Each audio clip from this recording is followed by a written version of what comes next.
Good morning good morning good morning बच्चों। जरा बच्चों बताना ऑडियो और वीडियो क्लियर है पूरी तरह? बताओ बच्चों जरा, ऑडियो और वीडियो क्लियर है?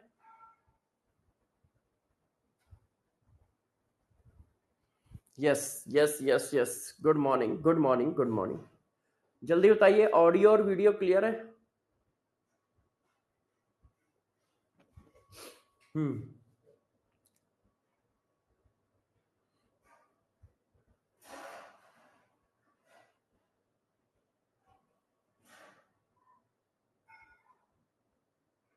Yes yes yes, all is clear. Okay okay, ठीक, ऑल इज क्लियर। अच्छा, दो तीन चीजें हैं। मुझे लग रहा है कल केमिस्ट्री के पेपर में क्या क्वेश्चनों में कुछ एरर था क्या? केमिस्ट्री के क्वेश्चनों में कुछ एरर था क्या? क्योंकि मुझे लग रहा है पेपर आप लोगों को दो एक्चर में एरर वाला चला गया है। जैसे मेरे पास पेपर आता है, फिर मैं गलतियां ढूंढ के उन बताता हूं कि देखो ये गलतियां हैं टाइपिंग में, इनको सही कर लो। तो मुझे लग रहा है एरर वाला पेपर आपके पास चला गया है। देखो यही पेपर था, पेपर यही था, क्या इसमें एरर था? जैसे देखो पहला क्वेश्चन लिखा है, read all statement carefully and select incorrect statement. यही पेपर था, पेपर तो यही होगा। क्या कुछ क्वेश्चनों में एरर थी क्या? जो मेरे पास एक दो मैसेज आए उनके हिसाब से मैं बता रहा हूं, जो मैसेज आए बच्चों को।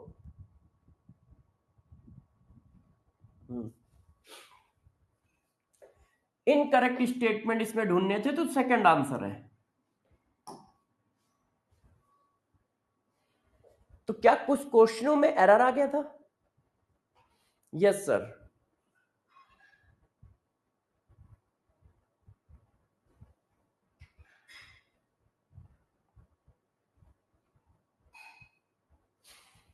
ओके, तो देखो मैं इस टेस्ट को आपकी पीडीएफ में फिर से अपलोड कर दे रहा हूं, और ये सही टेस्ट है ना?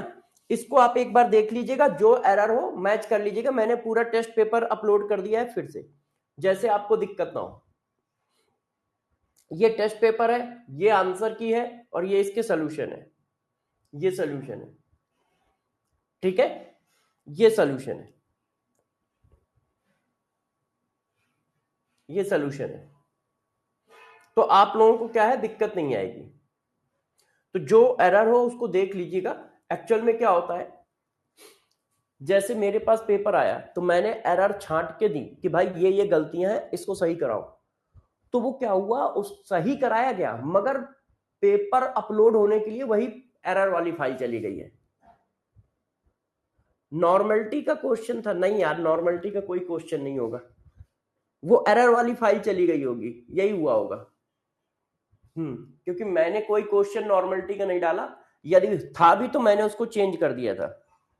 यदि ऐसा कोई क्वेश्चन था भी तो मैंने उसको चेंज कर दिया होगा। इसमें कोई नॉर्मलिटी का क्वेश्चन नहीं है। मतलब मेन पेपर ये था। हाँ, मेन पेपर ये था।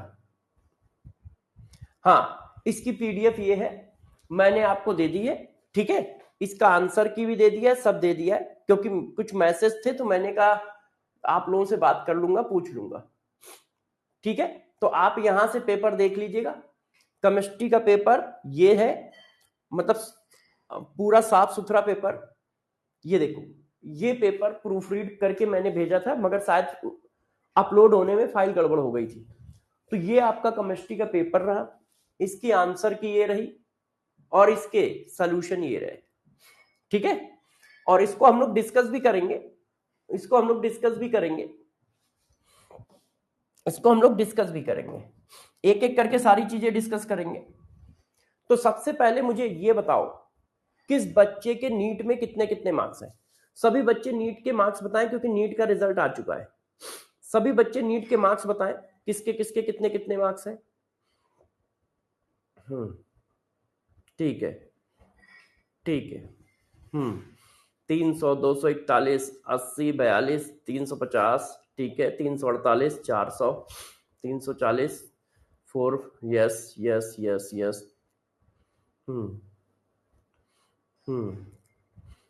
Okay okay.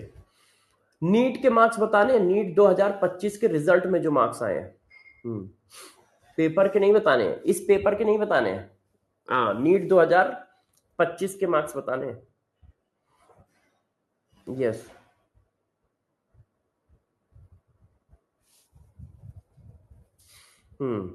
Okay 390। Very good very good very good. 395। 120। अच्छा ठीक है ठीक है ठीक है। Very good. 7 एक लिख रहा है 720, गलत। अच्छा अच्छा अच्छा अच्छा। अब जरा देखो यार बच्चों, यस आपके नीट के मार्क्स मैंने देख लिए। बस 400। ठीक है। ठीक है, आपके नीट्स के मार्क्स मैंने देख लिए, आप लोगों ने बताए। अब मैं आपको देखो बता देता हूं। देखिए मैं आपको 2-3 बातें बता देता हूं, आप सभी बच्चे ध्यान रखिएगा बहुत अच्छे से। ठीक है, बहुत अच्छे से इस बात को समझिएगा, बैच के अंदर की बात बता रहा हूं। देखो आप इस बात को बहुत अच्छे से समझें। तो सबसे पहले मैं आपसे 1-2 बातें पूछूंगा। देखिए आप इस बात को समझिएगा कि टीम जो है, मतलब जो सिलेक्शन है, एक टीम वर्क है। सिलेक्शन जो है बच्चों एक टीम वर्क है।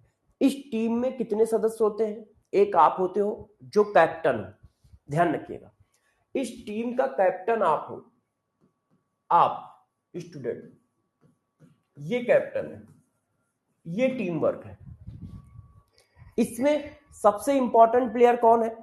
एक तो कैप्टन है। क्यों? क्योंकि पेपर में उसी को बैठ के पेपर देना है। सिलेक्शन एक टीम वर्क है। तो जरा ध्यान रखना कि इस टीम का कोई भी खिलाड़ी यदि अच्छा परफॉर्म नहीं करेगा तो सिलेक्शन नहीं हो पाएगा। तो आपके सारे खिलाड़ी अच्छे परफॉर्म करने चाहिए, और उसमें से सबसे ज्यादा मेन आप हो। ठीक है, तो एक तो आप हो, फिर आते हैं हम लोग टीचर्स, फैकल्टी। दूसरा ये है कि जो आपके पास पढ़ाने वाले टीचर हो वो बहुत अच्छे हो, बहुत एक्सपीरियंस हो, और वो जो पढ़ाएं वो आपको समझ में आए, और वो जो पढ़ाएं उसी तरह का पेपर में आए, और वो 0 से लेके हाई लेवल तक का पढ़ा ले जाए कम समय में। तो एक ये होते हैं जिनका परसेंटेज कम से कम रिजल्ट में 35% के आसपास योगदान होता है। 35% के आसपास इनका योगदान होता है। फिर होता है बच्चों आपका डीपीपी। आपका डीपीपी ऐसा होना चाहिए जो नए पैटर्न पर बेस्ड हो। ऐसा ना हो कि कट पेस्ट हो के पुराने पैटर्न पर बेस्ड डीपीपी आ रहा है। मतलब जो आपके क्वेश्चन हो वो उस समय जो क्वेश्चन पूछे जा रहे हैं उस तरह के क्वेश्चन की प्रैक्टिस चल रही हो। पता चला क्वेश्चन की प्रैक्टिस हम कर रहे हैं 2012, 13, 14, 15, 16 वाले, और पेपर में जो क्वेश्चन आ रहे हैं वो नए तरीके के आ रहे हैं। तो जिस तरह के क्वेश्चन पेपर में आ रहे हैं उसी तरह के क्वेश्चन की प्रैक्टिस हो रही है। तो इनका भी रोल अपने में 10% तक होता है। फिर होता है टेस्ट।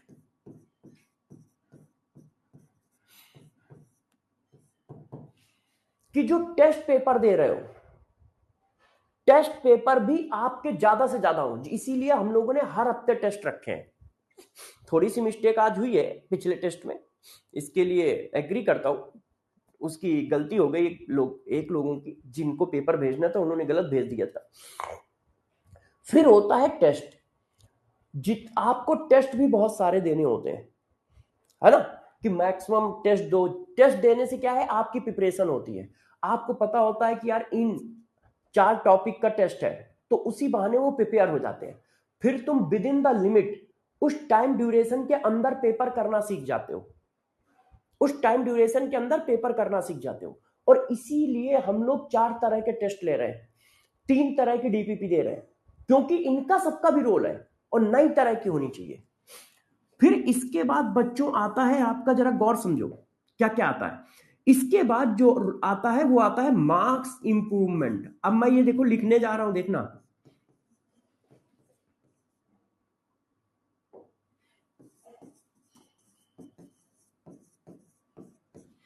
मार्क्स इंप्रूवमेंट या कह सकते हो आपकी वीकनेस, अपनी वीकनेस को पहचानना, ये रेट करता है 15%।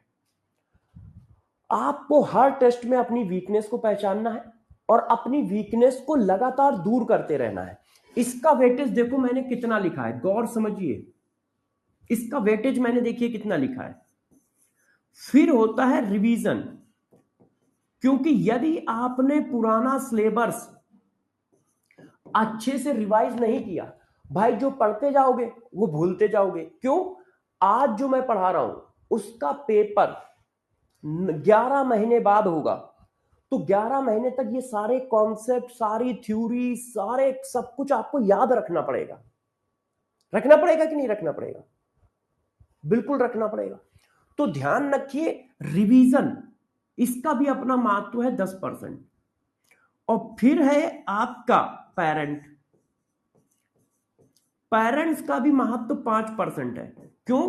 क्योंकि देखो पूरे साल की जर्नी है, पूरे साल की जर्नी में कभी आप डिमोटिवेट होगे, कभी आपकी तबीयत खराब होगी, कभी आप 10 दिन पढ़ाई से दूर रह जाओगे, तो वहां पर पेरेंट्स को सपोर्ट करना होगा बच्चे को।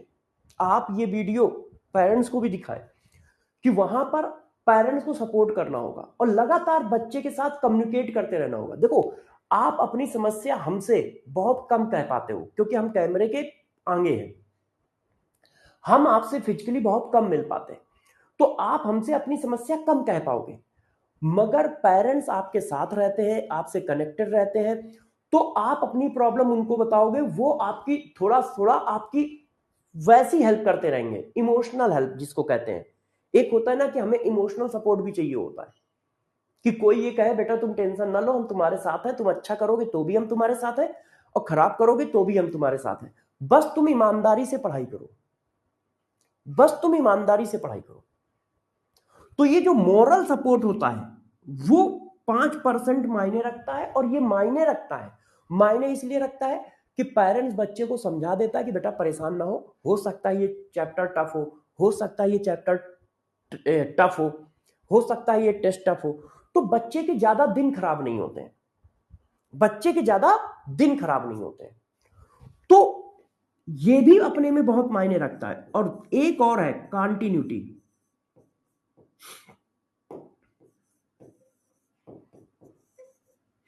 आप रेगुलर रहिए क्लास में, मतलब आप डेली 4-5 घंटे की स्टडी जरूर करें, आप डेली 4-5 घंटे की स्टडी जरूर करें। तो लगभग मोटा मोटा आपकी टीम ये है। अब इस टीम में यदि 2-3 प्लेयर गड़बड़ हुए तो फिर सिलेक्शन रुकेगा। और इसमें सबसे महत्वपूर्ण प्लेयर ये है जो कैप्टन है। यदि कैप्टन ने ही खराब परफॉर्म कर दिया तो कुछ नहीं हो पाता है, तो बात ही खत्म हो जाती है। तो कैप्टन को खराब परफॉर्म नहीं करना है, मतलब सबसे पहले आपको अपने को ठीक रखना है कि आप एकदम ठीक रहो। दूसरे, आपके जो टीचर्स हैं जिनसे आप फिजिक्स, केमिस्ट्री, जूलॉजी, बॉटनी पढ़ रहे हो, वो अच्छे हो, वो आपके साथ मेहनत करते हो, वो आपके साथ लगे रहते हो। दूसरे वो, इसके बाद जिनके परसेंटेज कम है मगर वो भी सिलेक्शन में बहुत बड़ा योगदान देते हैं। जैसे अब आप पता चला क्वेश्चन लगा रहे हो किसके, 2017 2018 के टाइप के, पेपर आ रहा है 2024 और 25 में अलग टाइप का, मतलब क्वेश्चन की फ्रेमिंग अलग है। अब जब क्वेश्चन की फ्रेमिंग अलग है तो सारे नए टाइप के क्वेश्चन जब आपको अचानक सामने देखने को मिलेंगे, जिस टाइप के आपने क्वेश्चन किए ही नहीं है, तो आपको टाइम बहुत लगता है, टाइम बहुत लगता है और आपको कनेक्ट करने में भी दिक्कत आती है कि यार इसको कनेक्ट कैसे करें, जिसकी वजह से आपका पेपर छूटेगा, आपकी सिली मिस्टेक बढ़ जाएंगी, आपका पेपर गलत ज्यादा होगा। तो आपको उसी तरह के असाइनमेंट, उसी तरह की डीपीपी करनी चाहिए जिस तरह का पेपर आ रहा है। और इस पर मैं बहुत ज्यादा बोल रहा हूं लगातार 20-25 दिन से। क्यों? क्योंकि पेपर का पैटर्न काफी अलग आ रहा है और जो पुरानी बुक्स हैं या पुराने पैकेज है या पुरानी डीपीपी है, वो सब पुराने पैटर्न पे है कि बस सिंगल करेक्ट भरे पड़े हैं, मगर पेपर में आजकल सिंगल करेक्ट आ ही नहीं रहे। फिजिक्स, केमिस्ट्री और बायोलॉजी में तो मल्टी स्टेटमेंट क्वेश्चन खूब आ रहे हैं। रीजनिंग ऐसे मैचिंग खूब आ रही है। तो ये सारी बातें हमको समझनी पड़ेंगी। तो आपको इसका भी अपना वेटेज है, इसका भी अपना वेटेज है, और ये सबसे ज्यादा वेटेज है। देखो, आप पढ़ोगे, आपके टीचर अच्छा पढ़ाएंगे, डीपी भी मिल गई, टेस्ट भी मिल गया।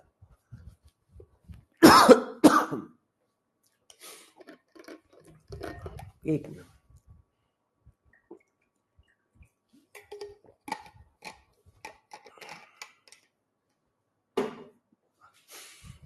आप में से बहुत सारा बच्चा एक नंबर ऑफ मार्क्स पे आके रुक जाता है कि सर हर टेस्ट में हमारे 400 ही आते हैं, सर हर टेस्ट में हमारे 450 ही आते हैं, हर टेस्ट में मेरे 600 ही आ रहे हैं, ज्यादा नहीं बढ़ रहे हैं। तो मार्क्स को इंप्रूव करने वाला पैटर्न बहुत टफ होता है और इसका वेटेज बहुत ज्यादा है।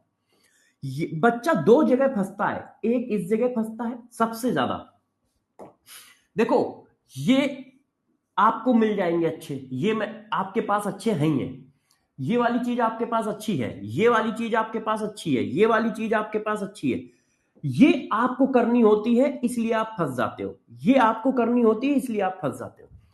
बच्चे के एक मार्क्स आते हैं और फिर वो रुक जाते हैं, किसी के 350 आ रहे हैं तो 350 ही आ रहे हैं। बताओ ऐसा होता है कि नहीं? मोल बेटा 1-2 क्लास में खत्म हो जाएगा, आज खत्म हो जाएगा मोल। बताओ ऐसा होता है कि नहीं कि एक नंबर ऑफ मार्क्स आते हैं फिर रुक जाते हैं आपके,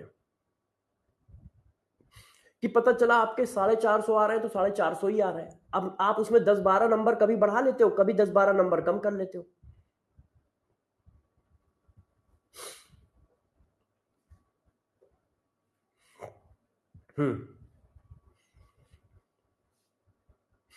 तो इसका मतलब क्या है? आपको बार बार टेस्ट पेपर चेक करना है, जब चैप्टर खत्म हो जाए तो ये चेक करना है कौन सा सब टॉपिक टफ था आपके लिए, कौन सा सब टॉपिक आप कम समझ पाए हो, उसकी ज्यादा प्रैक्टिस करो, उसके ज्यादा क्वेश्चन करो। ऐसा नहीं कि तुम पूरे चैप्टर के प्रैक्टिस कर रहे हो। जैसे सपोज करो मोल कॉन्सेप्ट की बात कर लें, किसी को लग रहा है कि यार कंसंट्रेशन वाला सब टॉपिक टफ है, तो उसके ज्यादा क्वेश्चन की प्रैक्टिस कर लो, है ना। आप लोगों को पेडागोजी ऐप मिल गया है, उससे कर लो। यदि किसी को लग रहा है कि नहीं यार ऐसा है कि स्टैक्योमेट्री वाला पोर्शन ज्यादा टफ है, तो उसके ज्यादा क्वेश्चन की प्रैक्टिस करो। मतलब आपको अपनी वीकनेस पे काम करते रहना है। इसी तरह से फिजिक्स में भी होगा कि यार ये चीज ज्यादा टफ है, इस पे काम कर लेते हैं। इसी तरह जूलॉजी बॉटनी में भी होगा कि ये चीज ज्यादा टफ है तो इस पे काम। मतलब आपको बार बार अपनी वीकनेस पे काम करना होगा, और वीकनेस एक बार नहीं पहचाननी है, बार बार पहचाननी है। हर चैप्टर के बाद आप उस चैप्टर की वीकनेस पहचानो कि इस चैप्टर में कहां पर तुम्हारा कॉन्फिडेंस बहुत हाई नहीं है, उसको नोट करो, उस चीज की थ्योरी पढ़ो, उस चीज के फिर से क्वेश्चन करो और क्वेश्चन करो, है ना। तो ये छोटी छोटी बातें आपका सिलेक्शन कराएंगी। तो ध्यान रखिए, सिलेक्शन जो है एक बंद मुट्ठी की तरह है, जब सब कुछ परफॉर्म करेगा तब होगा। उस सब कुछ में इतनी चीजें मिनिमम जरूर आती हैं, उसमें सबसे ज्यादा आप आते हो क्योंकि आप इन चीजों को चलाते हो, आप कैप्टन हो, आप कैप्टन हो और वाइस कैप्टन आपका टीचर है। आप कैप्टन हो और हम लोग आपके वाइस कैप्टन हैं। ध्यान रखिए, हम लोग आपके वाइस कैप्टन हैं, मगर कैप्टन आप हो। आपको पढ़ाई करनी है, आपको पेपर में बैठना है। हम आपको लगातार सलाह देते रहेंगे, लगातार चीजें समझाते रहेंगे। देखो रिजल्ट भी आ गया है, अब रिजल्ट भी आ गया तो मैं धीरे धीरे आपको चीजें समझाता चला जाऊंगा।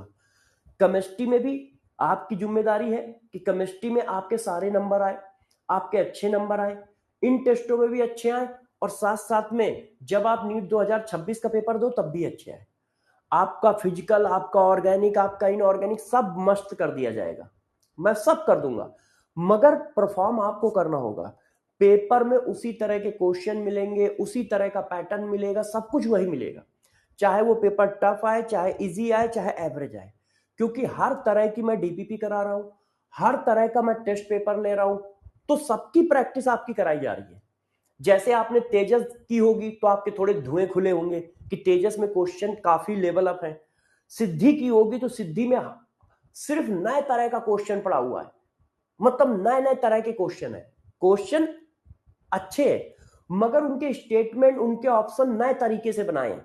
जैसे जब पेपर में आपको नए तरीके के क्वेश्चन मिले तो आप घबराओ नहीं, आपकी प्रैक्टिस हो रखी हो। आप सिद्धि करके देखो और तेजस करके देखोगे तो तेजस में लेवल अप क्वेश्चन है। और डीपीपी उस तरह की रखी गई है जिस तरह का पेपर नीट में आता है। 2023 के आसपास का पेपर, 2024 में इजी पेपर रहा, 2000 सिद्धि और तेजस 2025 के पेपर को कवर कर रहे हैं। हाँ, डीपीपी नंबर 4 का वीडियो सोल्यूशन बेटा मिल जाएगा। डीपीपी नंबर 4 का वीडियो सोल्यूशन आपको बहुत जल्दी मिल जाएगा। तो ये सारी बातें आपको बहुत अच्छे से ध्यान देनी है। तो ये अपनी टीम को पहचानो और इस टीम में देखो कहां पे आप गलती कर रहे हो। आपका ये खिलाड़ी कमजोर है, आपका ये खिलाड़ी कमजोर है, या आपका ये खिलाड़ी कमजोर है। आप कंटिन्यूअस मेहनत नहीं कर पाते हो, या आप रिवीजन नहीं कर पाते हो, या जिस जगह पे मार्क्स में फंस जाते हो उसको इंप्रूव नहीं कर पाते हो। आपका कौन सा खिलाड़ी कमजोर है? तो आपके पास जो वाइस कैप्टन की चीजें हैं वो तो हम लोग अपना बिल्कुल अच्छे से करके रखेंगे। जैसे टीचर्स, उन पर हम लोग फोकस करते रहेंगे, डीपीपी उन पर हम लोग फोकस करेंगे, टेस्ट इन पर हम लोग फोकस करेंगे। ये हमारा पार्ट है, वाइस कैप्टन का पार्ट है। तो ये वाला पार्ट तो देखो हम लोग कवर करेंगे कि हम आपको अच्छी से अच्छी डीपीपी दे दें, आपको डीपीपी का वीडियो सोल्यूशन खुद दे दें, है ना। जूम पे भी बात करेंगे बेटा, जूम पे भी बात करेंगे, बहुत जल्दी करेंगे, बहुत जल्दी जूम पे भी बात करेंगे। हाँ, मगर मैं आपको सारी बातें बताता चल रहा हूं। इन बातों को देखो यार, आपको समझना पड़ेगा, ठीक है। मैं साफ सुथरी और सीधी बात कर पाता हूं, साफ सुथरी और सीधी बात कर पाता हूं। और पहले दिन से आपको समझाता रहूंगा कि भाई सिलेक्शन देने वाला बंदा कौन है, टीम का कैप्टन कौन है, ठीक है, टीम को चलाने वाला कौन है, ये मैं सब बताता रहूंगा। आपको बस परफॉर्म करना है। और ये जरूर कह रहा हूं, इस बात की जरूर गारंटी ले रहा हूं कि केमिस्ट्री का पेपर में जैसा भी पेपर आए, वो सब्जेक्ट, वो कॉन्सेप्ट आपके पढ़े होंगे, उस टाइप के क्वेश्चन आपने कर रखे होंगे। ये सारी जिम्मेदारी मैं ले रहा हूं, ये सारी जिम्मेदारी ले रहा हूं। यदि आप लगातार बैच की सारी चीजें फॉलो करोगे, आप क्लास को अच्छे से देखोगे, आप क्लास के क्वेश्चन करोगे, आप डीपीपी करोगे, आप टेस्ट के क्वेश्चन करोगे, तो पेपर चाहे जैसा है परफॉर्म जरूर करोगे, परफॉर्म जरूर करोगे। आप केमिस्ट्री में खूब अच्छे नंबर लेके आओगे। और हर बच्चा अलग अलग कैटेगरी का होता है, इसलिए कोई बच्चा 120 भी लाएगा, कोई 150 भी लाएगा, कोई 180 भी लाएगा, कोई 170 भी लाएगा, मगर सारे तरह के नंबर आएंगे। मगर केमिस्ट्री की वजह से आपका सिलेक्शन रुकेगा नहीं, ठीक है। तो इन बातों को आप नोट कर लो और इन सारी चीजों को चेक पॉइंट की तरह चेक करते रहा करो। ये चेकलिस्ट है, इस चेकलिस्ट में हर समय चेक करते रहना। ये पेरेंट्स वाली बात है तो पेरेंट्स को बता दीजिएगा एक बार, ठीक है। थोड़ा सा ये जो 10 मिनट का वीडियो है ये पेरेंट्स को भी दिखा देना, क्योंकि यहां पर उनका भी रोल है, बच्चे को सपोर्ट करते रहना, बच्चे से बातें करते रहना। और वैसे गार्जियन ऐसा करते हैं, इसमें ऐसी कोई बात नहीं है, गार्जियन बच्चों को सपोर्ट देते हैं, करते हैं, ठीक है।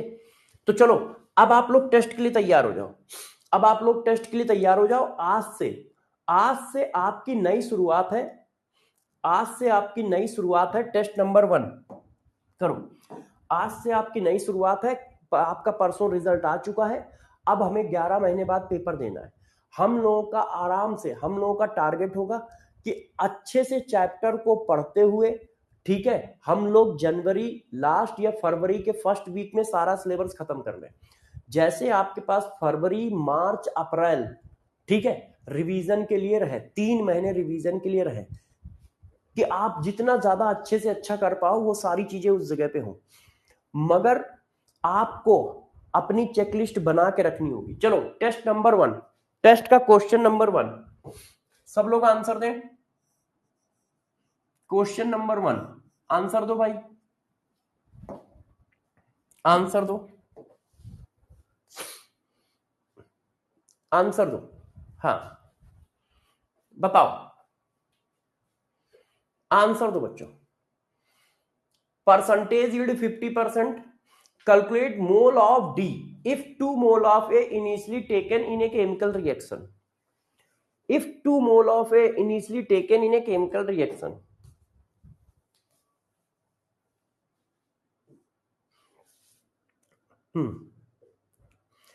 पहली रिएक्शन 50%, दूसरी रिएक्शन 50%। तो देखो ए से बी बनना है, इस रिएक्शन की यील्ड कितनी है 50%। इसका मतलब क्या है 50% रिएक्शन हुई है, तो ए के 2 मोल है, 2 मोल का 50% डिसोसिएट होगा, तो 2 मोल का 50% कितना होता है 1 मोल होता है, तो 2 मोल का 50% 1 मोल होता है, तो 1 मोल डिसोसिएट हुआ है, तो जितने मोल डिसोसिएट होगा उतने मोल फॉर्म होगा, जितने मोल डिसोसिएट होगा उतने मोल फॉर्म होगा। तो ए कितना डिसोसिएट हुआ 1 मोल, तो फॉर्म कितना हुआ 1 मोल। अच्छा अब बी क्या कर रहा है, बी कन्वर्ट हो रहा है डी में, और ये रिएक्शन भी 50% हो रही है, इसका मतलब जितने मोल बी होगा उसका 50% डिसोसिएट हो जाएगा, तो एक का 50% 0.5 मोल, तो 0.5 मोल डिसोसिएट हुआ, तो फॉर्म भी कितना होगा 0.5 मोल। क्यों, क्योंकि 1:1 की रिएक्शन है, यहां पर भी 1 है, यहां पर भी 1 है, तो 1:1 की रिएक्शन है। तो बताओ फॉर्म कितना होगा 0.5 फॉर्म होगा, तो आंसर इज बी। आंसर क्या होगा बी होगा, यस आंसर क्या होगा बी होगा। क्लियर क्लियर,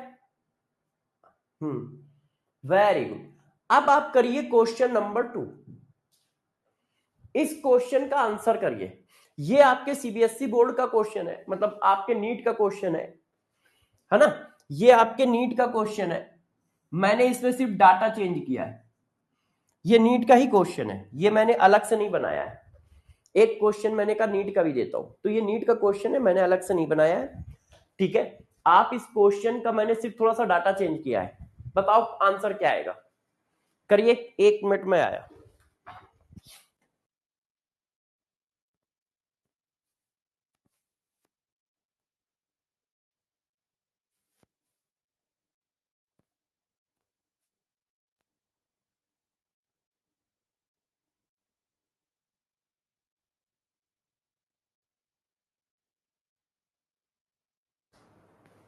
हाँ बच्चों बताइए,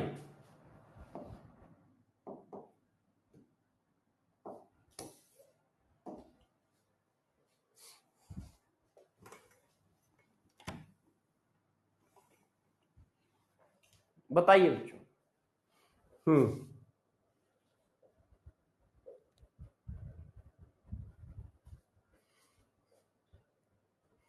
बताइए,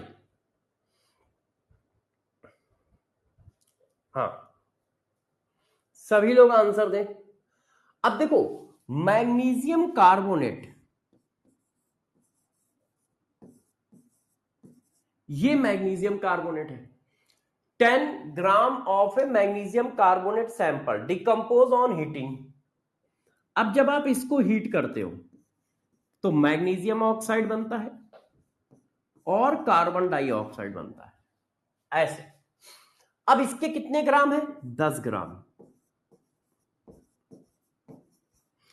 अब ये मैग्नीशियम कार्बोनेट का सैंपल है, तो सैंपल का मास 10 है, मैग्नीशियम कार्बोनेट का मास 10 नहीं है, चेक करो, ये मास सैंपल का है, 10 ग्राम क्या है सैंपल है, और ये सैंपल किसका है मैग्नीशियम कार्बोनेट का है। तो मैग्नीशियम कार्बोनेट का सैंपल, मैग्नीशियम कार्बोनेट का सैंपल है, ठीक है, जो ब्रेक हुआ है बना क्या है MgO और CO2, तो हमारा क्या है 4 ग्राम MgO फॉर्म हुआ है, कितना फॉर्म हुआ है 4 ग्राम। अब बताओ वो क्या कह रहा है, what will be the percentage purity of magnesium carbonate who is संकल्प नीट टॉपर। बेटा अभी तक जो संकल्प नीट टॉपर में बच्चा मिला है वो हमारा 637 के आसपास का मिला है, और भी 1-2 बच्चे हैं, उन पे फोन पे बात हुई है ना, मिलते जाएंगे 607, 609, 612, ऐसे तो बहुत है, मगर जो टॉप अभी तक हमारे पास नंबर आया है वो 637 के आसपास का आया है। अच्छा देखिए, और कल मुझे पता नहीं चला है, कल मैं बाहर था तो मुझे कल का कुछ नहीं पता है कि कल और भी बच्चे मिले हो सकते हैं, 650 वाले भी कोई मिले हो, क्योंकि डाटा एनालाइज होता रहता है, डेली टीम करती रहती है। तो कल का मुझे नहीं पता है। मैं ये जो बता रहा हूं ये सैटरडे तक का बता रहा हूं, सैटरडे 5 बजे तक का, उसके बाद का मुझे नहीं पता है। तो हो सकता कोई और भी नंबर हो। अभी जब मैं ऑफिस जाऊंगा, ठीक है, वहां पे सब लोग बैठेंगे तब पता चलेगा मुझे। अभी पहली क्लास घर से ही लेता हूं, क्योंकि सुबह सुबह इतनी सुबह ऑफिस पहुंचना टफ होता है ना, तो घर से ही ले लेता हूं। अच्छा, आ जाओ। What will be the percentage purity of magnesium carbonate in the sample. अब परसेंटेज प्योरिटी का मैंने लास्ट क्लास में आपको फार्मूला पढ़ाया है कि परसेंटेज प्योरिटी इक्वल टू क्या कह रहा है। तो percentage purity equal to mass of pure magnesium carbonate divided by mass of sample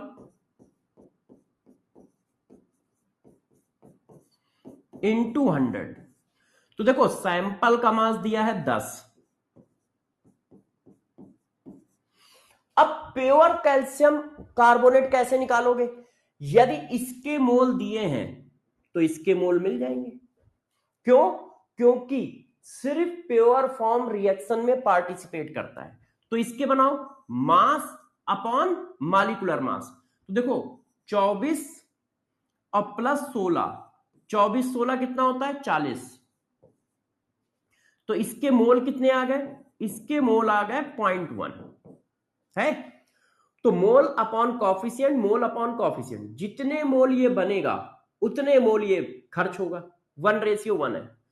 तो मोल ऑफ MgCO3 के मोल कितने आ गए? तो इसके मोल कितने आ गए? Mole of MgCO3 divided by 1, mole of MgO divided by 1, क्योंकि कॉफिशिएंट इसका भी 1 है, इसका भी 1 है। तो MgCO3 के मोल आ गए 0.1 मोल। अब मोल को मास बना लो। तो मास बनाने के लिए क्या करना पड़ेगा? मॉलिक्यूलर वेट का मल्टीप्लाई।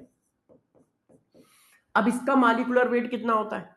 Mg है 24, कार्बन है 12 और ऑक्सीजन 16 48। तो ये बेटा आ गया 84। तो ये आ गया 8.4 ग्राम। तो ये आया 8.4। तो ये वैल्यू आ गई 84%। कितनी आ गई? 84%। अब 84% आंसर कहां है? ये आंसर है डी। ये आंसर है डी। तो अब आप सारे बच्चे मुझे बताओ किसके कितने क्वेश्चन सही हैं? किस बच्चे के कितने क्वेश्चन सही हैं? सभी बच्चे बताएं। 2 में से किसके कितने क्वेश्चन सही हैं? बताइए। हाँ, 2 में से किसके कितने क्वेश्चन सही हैं?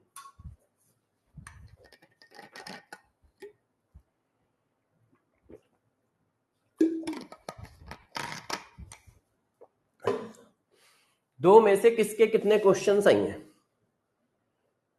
हाँ, 2 1 2 1 2 2 1 1। हाँ, 0 वाला एक बच्चा आया है। ये क्या नया बच्चा है या पुराना है? बहुत सारे बच्चे नए एडमिशन ले रहे हैं। जो बच्चे नए एडमिशन ले रहे हैं वो पुराने लेक्चरों को देखते चले। आप लाइव में भी जुड़ जाइए और लाइव में जुड़ने के साथ साथ आप जो हमारे पुराने लेक्चर है उनको भी देखते चलो। पहला ही चैप्टर चल रहा है, क्योंकि मैं जानता हूं डेली बच्चे इसमें जुड़ते हैं। हाँ, जो 1-2 बच्चे हैं जिनके 0 मार्क्स आ रहे हैं वो मुझे जल्दी से कमेंट में लिखें कि भाई रीजन क्या है, रिवीजन नहीं किया है या सिली मिस्टेक हो गई है कि समझ में नहीं आया पीछे के कॉन्सेप्ट क्या है। हाँ, चल जाएंगे बेटा, पिछले साल के नोट्स चल जाएंगे, बस आप उनको अपडेट करते रहिएगा। जहां पर मैं कुछ एक्स्ट्रा बताता जाऊं उसको अपडेट करते रहो, या जो चीज आपके नोट्स में नहीं लिखी है वो नोट्स में लिखते जाइएगा, है ना। डेली नोट्स बनाने की जरूरत नहीं है, उतना ही काम आप डीपीपी पे करिएगा। हाँ,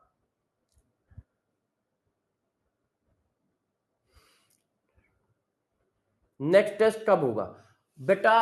हर संडे को टेस्ट है और नेक्स्ट टेस्ट का सिलेबस क्या है वो मैं लिख देता हूं।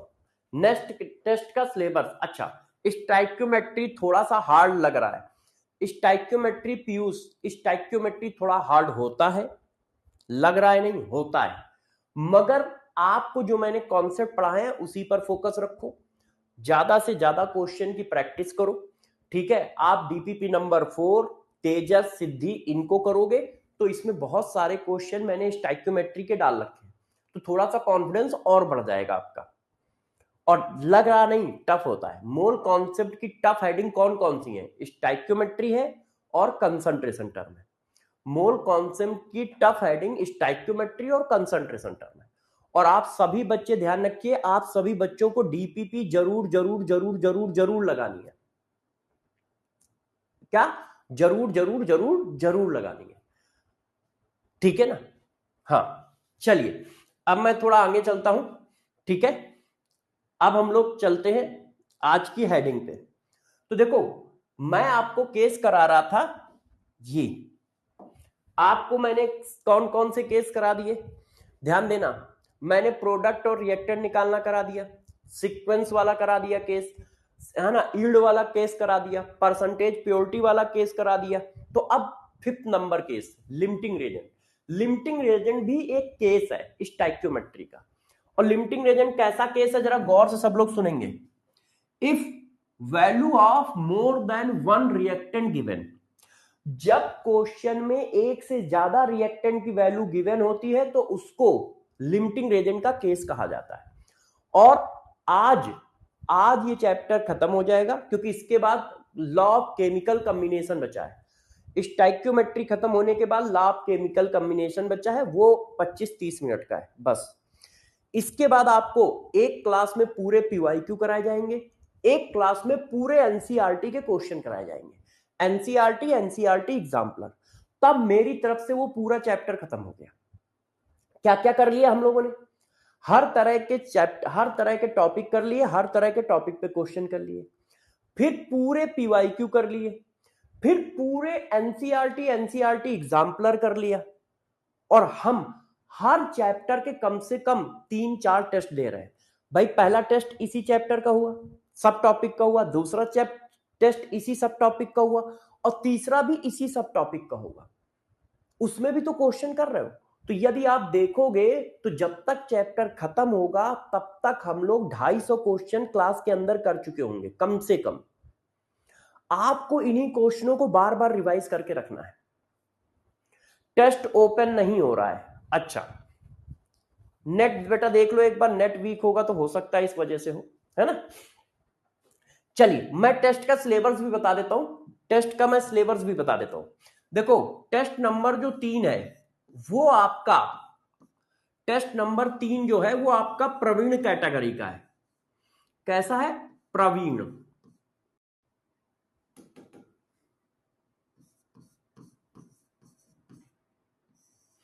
प्रवीण का मतलब होता है फुल लेंथ टेस्ट है, फुल लेंथ टेस्ट है, मतलब ये जो है वो 720 नंबर वाला टेस्ट है, ये 720 नंबर वाला टेस्ट है। मगर प्रवीण कैसा है, एवरेज टेस्ट है, मतलब नीट के पैटर्न का टेस्ट है, जैसा नीट में पैटर्न आता है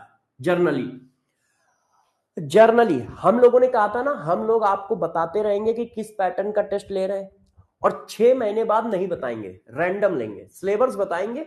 जैसे आप करना सीख जाओ कि इजी पेपर आया तो तुमने अपने को किस तरह से ढाला, टफ पेपर आया तो तुमने अपने को किस तरह से ढाला, मॉडरेट पेपर आया तो तुमने अपने को किस तरह से ढाला। तो शुरुआत में बताते जा रहे हैं। फुल लेंथ टेस्ट है प्रवीण कैटेगरी। प्रवीण कैटेगरी का मतलब जैसा नीट में पेपर आता है वैसा, उस तरह का फुल लेंथ टेस्ट होगा। मतलब केमिस्ट्री के 45 क्वेश्चन आएंगे।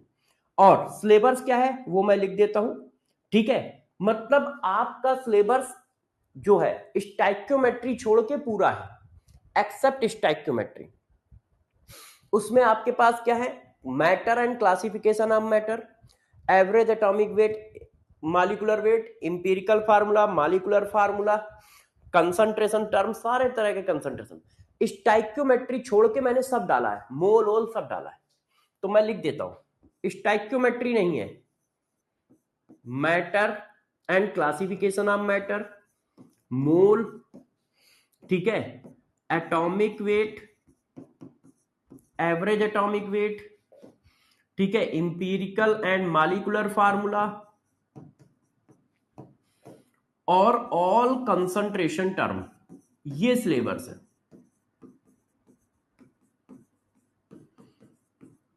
ऑल कंसंट्रेशन टर्म मतलब स्टाइक्योमेट्री छोड़ के पूरा सिलेबस है। स्टाइक्योमेट्री मैं इसलिए नहीं पूछ रहा क्योंकि इस हफ्ते स्टाइक्योमेट्री चल रही है। मैं एक हफ्ते पीछे का सिलेबस देता हूं जैसे आप आराम से प्रिपरेशन कर पाओ। ऐसा ना हो कि आज टॉपिक खत्म हुआ कल टेस्ट है, ऐसा मैं नहीं करना चाहता कि आज टॉपिक खत्म हुआ कल टेस्ट है। जैसे आप आराम से क्वेश्चन करिए, आराम से उसके डीपीपी लगाइए, आराम से उसके सारे असाइनमेंट करिए और आराम से टेस्ट दीजिए, क्योंकि हम लोगों के पास अच्छा खासा इनफ टाइम है हर चीज के लिए, ठीक है ना। कर लीजिए। टेस्ट का सिलेबस समझ गए सब लोग कि टेस्ट का सिलेबस क्या है? टेस्ट का सिलेबस अच्छा। अब आ जाओ आज, हाँ 2-3 क्लास में चैप्टर खत्म हो जाएगा। चैप्टर तो खत्म हो जाएगा आज बच्चों चैप्टर खत्म हो जाएगा, मगर अभी इसके क्वेश्चन की प्रैक्टिस करेंगे हम लोग। इसके क्वेश्चन की प्रैक्टिस करेंगे, सारे पीवाईक्यू करेंगे और सारे एनसीईआरटी के क्वेश्चन करेंगे। इसके बाद ये चैप्टर खत्म होगा। तो थ्योरेटिकली सारे सब टॉपिक आज पढ़ जाएंगे, है ना। आ जाओ। क्लास के क्वेश्चन का पीडीएफ वो भी मैं करवा दूंगा, वो भी लास्ट में वो भी डलवा दूंगा, है ना। सब करवा दूंगा, आप टेंशन ना लो, बस आप पढ़ाई करो। अच्छा देखो, if value of more than 1 reactant given, जब एक से ज्यादा रिएक्टेंट की वैल्यू गिवन होती है तो क्वेश्चन को कैसे करते हैं? केस नंबर 5, एक से ज्यादा रिएक्टेंट की वैल्यू गिवन होने को ही कहा जाता है लिमिटिंग रेजेंट। अब ये क्या होता है जरा गौर से समझिए। जैसे ये देखो बच्चों, देखिए एक रिएक्शन है हमारी H2 + I2 gives 2HI। सुनते जाइएगा सब लोग। इसके बच्चों 10 मोल है, इसके हमारे पास 2 मोल है, T = 0 पर। मैंने क्या किया है, 10 मोल हाइड्रोजन लिए हैं, 2 मोल आयोडीन लिया है और रिएक्शन करा दिए। एक कंटेनर में 10 मोल हाइड्रोजन डाल दिए, उसी कंटेनर में 2 मोल आयोडीन डाल दिया और रिएक्शन करा दी। तो अब देखो रिएक्शन हो कैसी रही है। यदि आप रिएक्शन देखो कैसी हो रही है, यहां कितना लिखा है 1, यहां कितना लिखा है 1 और यहां कितना फॉर्म हो रहा है 2। इसका मतलब आपने 1 मोल हाइड्रोजन खर्च किया, 1 मोल ये खर्च किया तो 2 मोल ये बन गया। फिर आपने 1 मोल और हाइड्रोजन खर्च किया, 1 मोल और ये खर्च किया तो ये 2 मोल और बन गया। अब फिर हाइड्रोजन आपने 1 मोल खर्च किया, मगर ये खत्म हो गया है 0। 2 टोटल कितने मोल थे? 2। भाई हमें 2 मोल आयोडीन दिए गए थे और 10 मोल हाइड्रोजन दिए गए थे। तो 1 मोल हाइड्रोजन खर्च किया, 1 मोल आयोडीन खर्च किया, 2 मोल ये बने। तो 2 मोल HI बन गया, इसको मैंने इधर रख दिया। बड़ा समझो, कंटेनर में 10 मोल हाइड्रोजन पड़े हैं, 2 मोल आयोडीन पड़ी है और 1 मोल हाइड्रोजन 1 मोल आयोडीन खर्च होता है तो 2 मोल HI बनता है। तो मैंने 1 मोल हाइड्रोजन खर्च किया, 1 मोल आयोडीन खर्च किया, 2 मोल HI मिल गया। फिर मैंने 1 मोल हाइड्रोजन निकाला, 1 मोल आयोडीन निकाला, इनको खर्च किया मतलब मिलाया, 2 मोल HI बन गया। अब फिर मैंने कंटेनर में हाथ डाला, फिर निकाला तो 1 मोल हाइड्रोजन निकला, HI 0, HI तो खत्म हो गया। तो क्या अब सॉरी आयोडीन तो खत्म हो गया है। तो जब आयोडीन खत्म हो गया तो क्या HI बनेगा? नहीं बनेगा। क्यों? एक चीज है ही नहीं, आयोडीन खत्म हो गया तो HI बनेगा? नहीं बनेगा। क्लियर है कि नहीं? बात समझ गए भाई। देखो, एक आपने हाइड्रोजन निकाला, ठीक है, एक आयोडीन निकाला, 2 मोल HI हमें मिल गया। फिर आपने एक हाइड्रोजन निकाला, फिर एक आयोडीन निकाला और 2 मोल HI हमें फिर मिल गया। ये देखो, फिर आपने कंटेनर में हाथ डाला, 1 मोल हाइड्रोजन निकाल लिया, मगर आयोडीन नहीं है। तो जब आयोडीन नहीं है तो अब रिएक्शन नहीं होगी। क्यों? HI बनेगा कैसे? आयोडीन भी तो चाहिए। आयोडीन तो सिर्फ 2 ही मोल था, वो खत्म हो गया, है कि नहीं? तो अब HI नहीं बनेगा। बताओ HI बन सकता है? अब हाइड्रोजन हमारे पास अभी भी 8 मोल है, 10 में से 2 ही तो खर्च हुआ है। क्या आयोडीन HI बन सकता है? पहला पॉइंट, क्या HI बन सकता है अब? नहीं। जबकि हाइड्रोजन हमारे पास अभी भी बहुत सारा है, 8 मोल हाइड्रोजन पड़ा है। क्या बनेगा? यस या नो बताओ, क्या बनेगा? नहीं बनेगा, नहीं बनेगा। यस, बस सही, वेरी गुड। एक एग्जांपल और देता हूं, कुछ चीजें ढूंढता हूं, शायद काम की मिल जाए। देखो, मिल गया कुछ पेज पन्ने। हाँ, अब देखो एक एग्जांपल और देता हूं, ठीक है? ये ब्लैक कलर का पेन है, ये सिल्वर कलर का पेन है। इन दोनों को मिला के एक पेयर बनाना है अपने को, इन दोनों को मिला के एक पेयर बनाना है, ठीक है? हमें क्या बनाना है? पेयर। तो आपने क्या किया? एक ब्लैक लिया, एक सिल्वर लिया, एक पेयर बन गया। अब ब्लैक हमारे पास नहीं है मगर सिल्वर है। सिल्वर 2 थे, ब्लैक 1 ही था। ब्लैक वाला पेन मेरे पास 1 ही था, ये देखो, ब्लैक पेन 1 है, सिल्वर 2 है। अब इनको एक एक मिला के हमें पेयर बनाना है। तो एक मैंने इसको लिया, एक इसको लिया, पेयर बन गया, खर्च हो गए। अब सिल्वर तो मेरे पास बचा है, ब्लैक है ही नहीं, तो क्या अब पेयर बन सकता है? नहीं बन सकता है। अच्छा, पहले कौन खत्म हो गया रिएक्शन में? पहले कौन खत्म हो गया? ब्लैक वाला, और सिल्वर वाला तो बचा है। तो जो रिएक्टेंट रिएक्शन में पहले कंज्यूम हो जाता है, पूरा खत्म हो जाता है। जो रिएक्टेंट रिएक्शन में पहले खत्म हो जाता है उससे कहा जाता है लिमिटिंग रेजेंट, और जो बच जाता है उसको कहा जाता है एक्सेस रेजेंट। तो लिमिटिंग रेजेंट क्या होता है? बात समझ पाए सब लोग? लिमिटिंग रेजेंट क्या है? जो रिएक्टेंट रिएक्शन में पहले खत्म हो जाता है, पहले खत्म हो जाता है।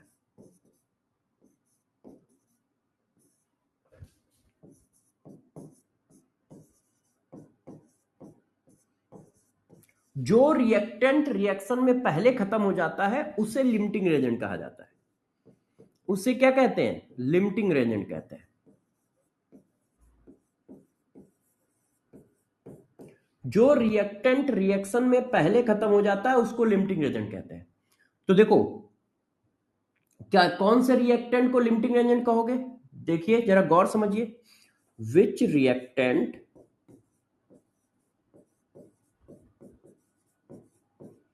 is completely consumed in chemical reaction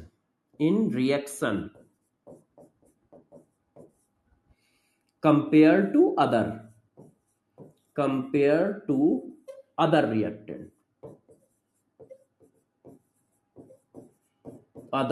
reactant,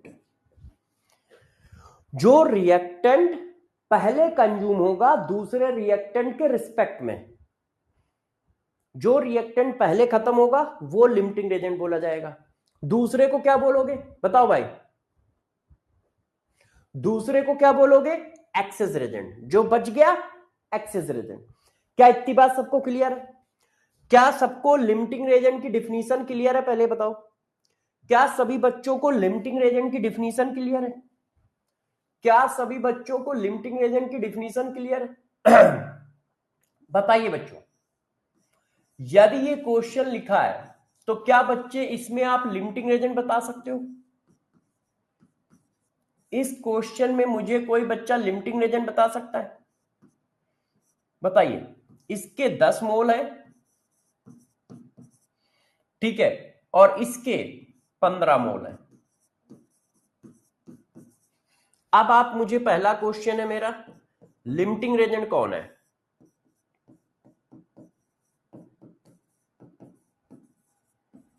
limiting Regent कौन है? बताओ लिमिटिंग रेजेंट कौन है? A2 है या B2 है? दूसरा क्वेश्चन, लिमिटिंग रेजेंट कौन है? A2 है या B2 है? पहले कौन खत्म हो रहा है? पहले कौन खत्म हो रहा है बताइए, पहले कौन खत्म हो रहा है, A2 या B2? A2 या B2? जो पहले खत्म होगा वो लिमिटिंग एजेंट होगा, जो पहले खत्म होगा वो लिमिटिंग एजेंट होगा। कितना कितना लगना है? एक ये खर्च होना है, एक ये खर्च होना है, एक ये बनना है। एक ए खर्च होगा, एक बी खर्च होगा और AB2 B2 एक बनेगा। तो आपने एक AB खर्च कर दिया, ये है। तो देखो आपने एक ये खर्च किया, एक ये खर्च किया, एक बन गया। फिर आपने एक ये खर्च किया, एक ये खर्च किया, एक बन गया। फिर आपने एक ये खर्च किया, एक ये खर्च किया, एक बन गया। फिर आपने एक ये खर्च किया, एक ये खर्च किया, एक ये बन गया। क्यों? क्योंकि आपके पास 10 है ना। अभी आप कितना खर्च कर रहे हो? 1 2 3 4। अभी तो आप कितने 4 ही खर्च किए। तो जब 10 इसके खर्च होंगे तो 10 इसके भी खर्च होंगे।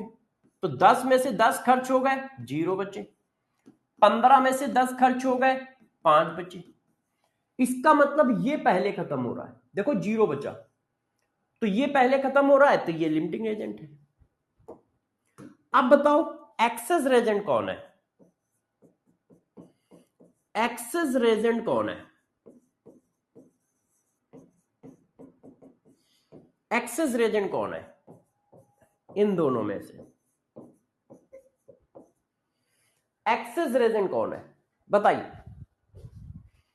तो यदि A2 लिमिटिंग रेजेंट है तो B2 एक्सेस रेजेंट है। यदि A2 लिमिटिंग रेजेंट है तो B2 क्या है? एक्सेस रेजेंट है। एक्सेस रेजेंट है, यस। तो एक तरीका ये है लिमिटिंग रेजेंट निकालने का। एक और तरीका है बहुत आसान, एक तरीका ये है लिमिटिंग रेजेंट निकालने का। एक और तरीका है बहुत आसान, वो क्या है? देखो वो तरीका है ये। अब मैं उसको CSD में लिखता हूं, अब वो मैं इसको CSD में लिखता हूं और फिर हम लोग इनके क्वेश्चन भी खूब सारे करेंगे।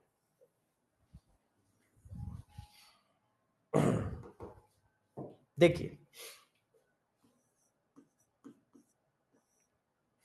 तो हमारा क्या केस है? Limiting Regent. अब देखो पहले तो हमें लिमिटिंग रेजेंट की डिफिनीशन बता दी है कि लिमिटिंग रेजेंट होता क्या है। तो लिमिटिंग रेजेंट की डिफिनीशन क्या है? जो रिएक्टेंट रिएक्शन में पहले खत्म होता है,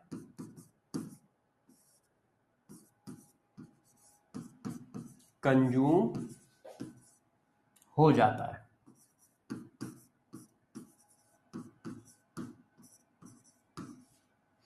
जो रिएक्टेंट रिएक्शन में पहले कंज्यूम हो जाता है उसको हम लिमिटिंग एजेंट कहते हैं।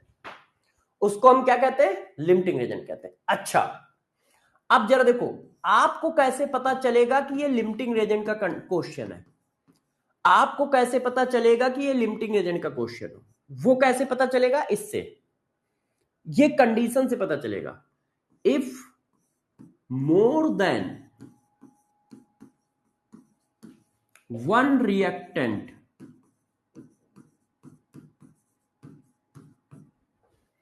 वैल्यू गिवन इन क्वेश्चन, यदि क्वेश्चन में एक से ज्यादा रिएक्टेंट की वैल्यू गिवन है तो आप समझ जाना कि ये क्वेश्चन लिमिटिंग रेजेंट का है और लिमिटिंग रेजेंट के मेथड से करना है। जरूरी नहीं है कि वो लिमिटिंग रेजेंट नाम यूज करे, जरूरी नहीं है कि वो लिमिटिंग रेजेंट नाम यूज करे, ध्यान रखिएगा। ठीक है, आप कैसे समझोगे कि ये लिमिटिंग रेजेंट का क्वेश्चन है? यदि एक से ज्यादा रिएक्टेंट की वैल्यू गिवन है तो समझ जाइएगा लिमिटिंग रिएजेंट की इक्वेशन है।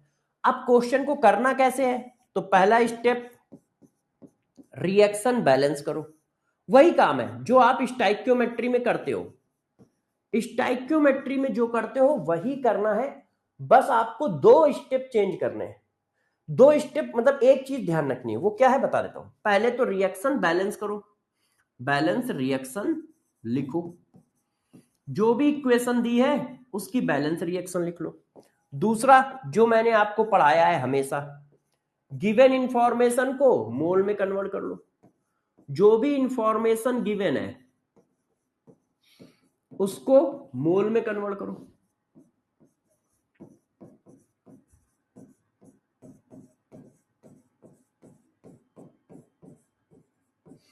उसको क्या करो, मोल में कन्वर्ट कर लो। स्टेप नंबर 3, अब स्टेप नंबर 3, अब यहां देखो चेक एलआर। अब आप एलआर चेक करो। एलआर कैसे चेक होता है, गौर से देखो, मोल अपॉन स्टाइक्योमेट्रिक कॉफिशिएंट का ratio, mole upon stoichiometric coefficient का रेशियो निकालो, और जो रेशियो स्मॉलेस्ट होगा वो एलआर होगा। Smallest ratio is LR. Mole upon coefficient का रेशियो निकालोगे, जो रेशियो स्मॉलेस्ट होगा वो एलआर होगा। ये दूसरा तरीका है। मोल, आप देखो स्टाइक्योमेट्री में ये सारे स्टेप तो करते ही हो। स्टाइक्योमेट्री में बैलेंस रिएक्शन लिखते हो, हाँ लिखते हैं। जो दिया होता है मोल बनाते हो, हाँ बनाते हैं। मोल अपॉन कॉफिशिएंट निकालते हो, हाँ निकालते हैं। तो बस मोल अपॉन कॉफिशिएंट निकालने के बाद आपको बस इतना चेक कर लेना है कि छोटा कौन है, स्मॉलेस्ट कौन है, बस। भाई मोल अपॉन कॉफिशिएंट तो बराबर करते हैं, तो बराबर करने से पहले बस आपको ये चेक कर लेना है कि दोनों में छोटा कौन है।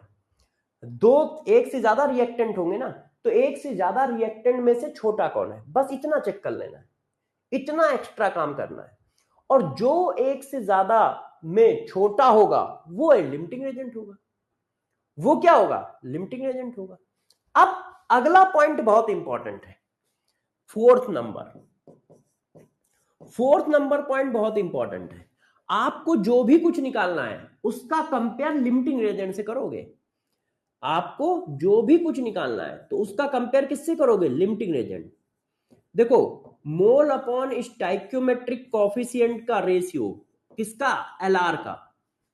एलआर के मोल अपॉन कॉफिशिएंट का रेशियो बराबर करोगे किसके, जिसको निकालना है, मोल अपॉन स्टाइक्योमेट्रिक कॉफिशिएंट, जिसको क्या करना है, फाइंड करना है, निकालना है। अब यहां पे ध्यान रखना, आप नोट,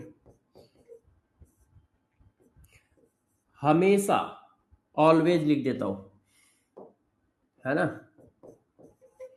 ऑलवेज एलआर से कंपेयर करेंगे, कंपेयर करना है। आपको हमेशा एलआर से कंपेयर करना है। जो कुछ भी निकालना है हमेशा एलआर से कंपेयर करोगे। आपको प्रोडक्ट निकालना है तो प्रोडक्ट का कंपेयर एलआर से करोगे, एक्सेस रेजेंट से नहीं करोगे। क्यों, क्योंकि जो भी प्रोडक्ट बनता है वो हमेशा एलआर के रिस्पेक्ट में बनता है, क्योंकि एलआर पहले खत्म होता है। एलआर क्या है, पहले खत्म होता है। तो जो प्रोडक्ट बनेगा हमेशा एलआर के रिस्पेक्ट में बनेगा, ध्यान रखिएगा। Note, product form with respect to LR, product form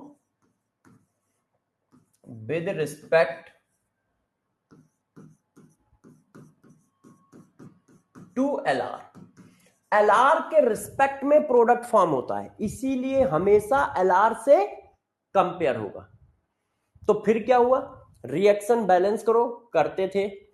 given information को मोल में कन्वर्ट करो, करते थे। मोल अपॉन स्टाइक्योमेट्रिक कॉफिशिएंट निकालो, निकालते थे। बस मैंने एक लाइन क्या ऐड की है, जो छोटा हो उसका कंपेयर हमेशा करोगे। किससे करोगे, जो निकालना। बस मैंने इतनी लाइन और ऐड की है एलआर वाले में, और कुछ नहीं ऐड किया है। आप चेक करो, क्या कोई और चीज ऐड की है? रिएक्शन बैलेंस करना है, करते थे। गिवन इंफॉर्मेशन को मोल में कन्वर्ट करना है, करते थे। मोल अपॉन कॉफिशिएंट का रेशियो निकालते थे। बस मैंने इतना बोल दिया है कि जो छोटा होगा वो एलआर होगा, और उसका कंपेयर हमेशा करोगे किससे? जो निकालना हो। क्यों? क्योंकि रिएक्शन में जो प्रोडक्ट बनता है वो एलआर के रिस्पेक्ट में बनता है, एलआर के रिस्पेक्ट में बनता है। अब बच्चों ने कहा सर क्वेश्चन करते हैं, तो मैंने कहा करते हैं भाई। हम लोगों ने क्या कहा? क्वेश्चन करते हैं। तो ये हुआ, चलो भाई क्वेश्चन करते हैं। तो सबसे पहले हम लोग क्वेश्चन क्या करें? हम लोग नीट के क्वेश्चन करते हैं। 2014 का क्वेश्चन है, चलो स्टार्ट करते हैं। When 22.4 litre hydrogen, 22.4 litre hydrogen है, ये मिक्स किया गया है 11.2 लीटर आयोडीन के क्लोरीन के साथ at STP and form HCl। The mole of HCl form is equal to. अब देखो, क्या कहीं लिखा है कि ये लिमिटिंग एजेंट का क्वेश्चन है? नहीं लिखा है, नहीं लिखा है। तो आप कैसे करोगे? आपको क्या करना है? आपको सबसे पहले ये देखना है कि क्या हम एलआर की तरह क्वेश्चन को करेंगे। यस, दो रिएक्टेंट की वैल्यू गिवन है, इसकी भी वैल्यू गिवन है, इसकी भी वैल्यू गिवन है।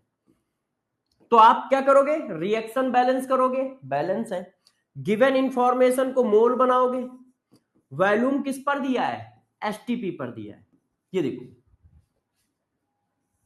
यदि गैस का वॉल्यूम एसटीपी पर दिया है तो 22.4 से डिवाइड करने पर मोल बन जाता है। तो ये क्या आ गया? 1 मोल। ये क्या आ गया? 1 मोल। तो मोल कितने आ गए? 1। रिएक्शन बैलेंस कर ली, कर ली। गिवन इंफॉर्मेशन को मोल में कन्वर्ट कर दिया, कर लिया।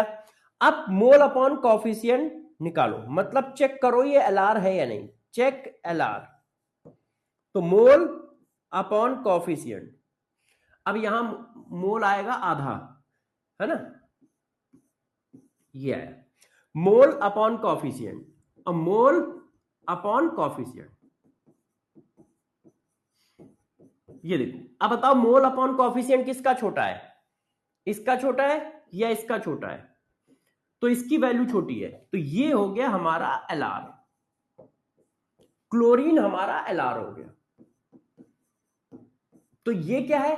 Access Regent. तो एलआर कौन है? क्लोरीन। इसका मतलब आप कंपेयर करोगे क्लोरीन से, बस। तो बस आप कंपेयर कर दो। अब कैसे कंपेयर करते हैं? मोल upon coefficient of LR, mole upon coefficient of LR, mole upon coefficient of find. Find किसको करना है? HCl को। फाइंड किसको करना है? HCl को।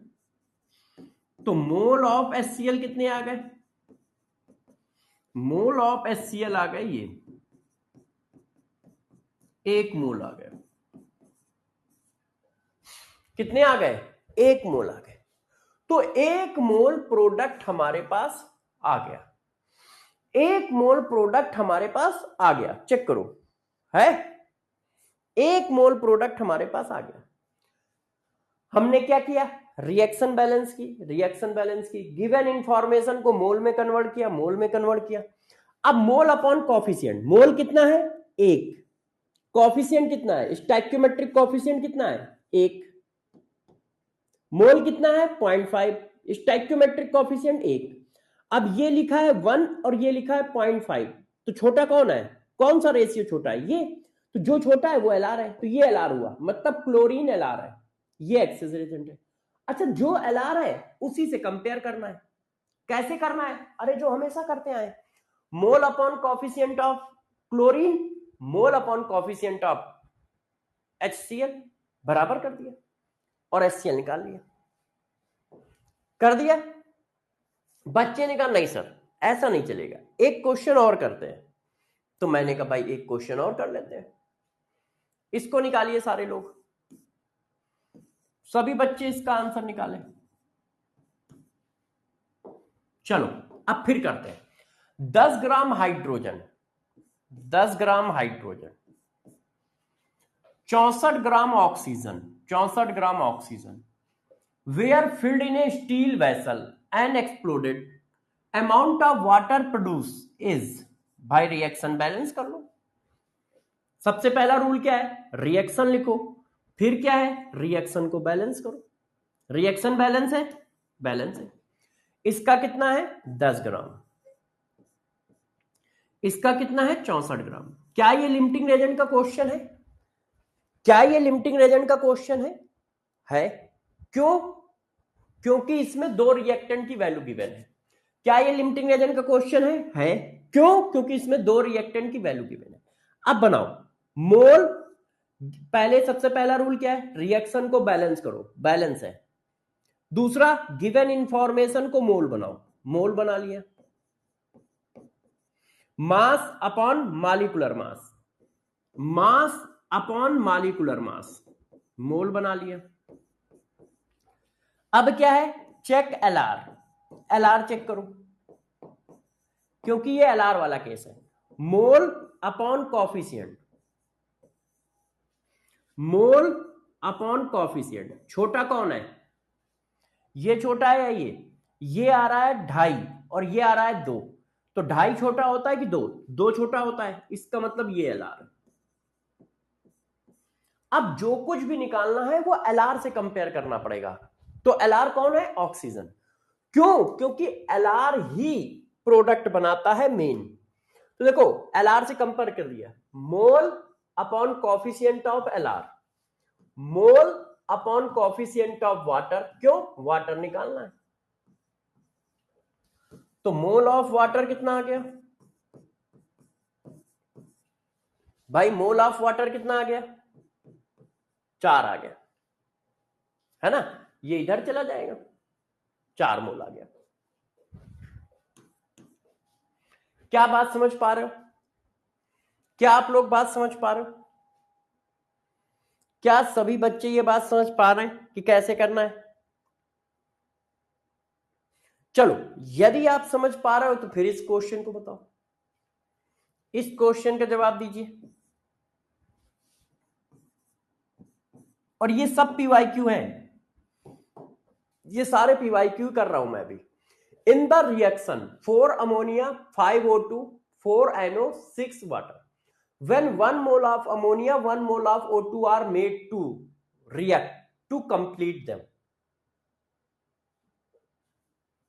बताइए, अब इस क्वेश्चन को करिए। क्या सबसे पहले ये चेक करके बताओ क्या ये एलआर का क्वेश्चन है या नहीं। सब लोग यस या नो लिखें। सबसे पहले सारे बच्चे ये लिखें कि ये एलआर का क्वेश्चन है या नहीं, यस या नो। सारे बच्चे पहले ये लिखें कि ये एलआर का क्वेश्चन है या नहीं, यस या नो।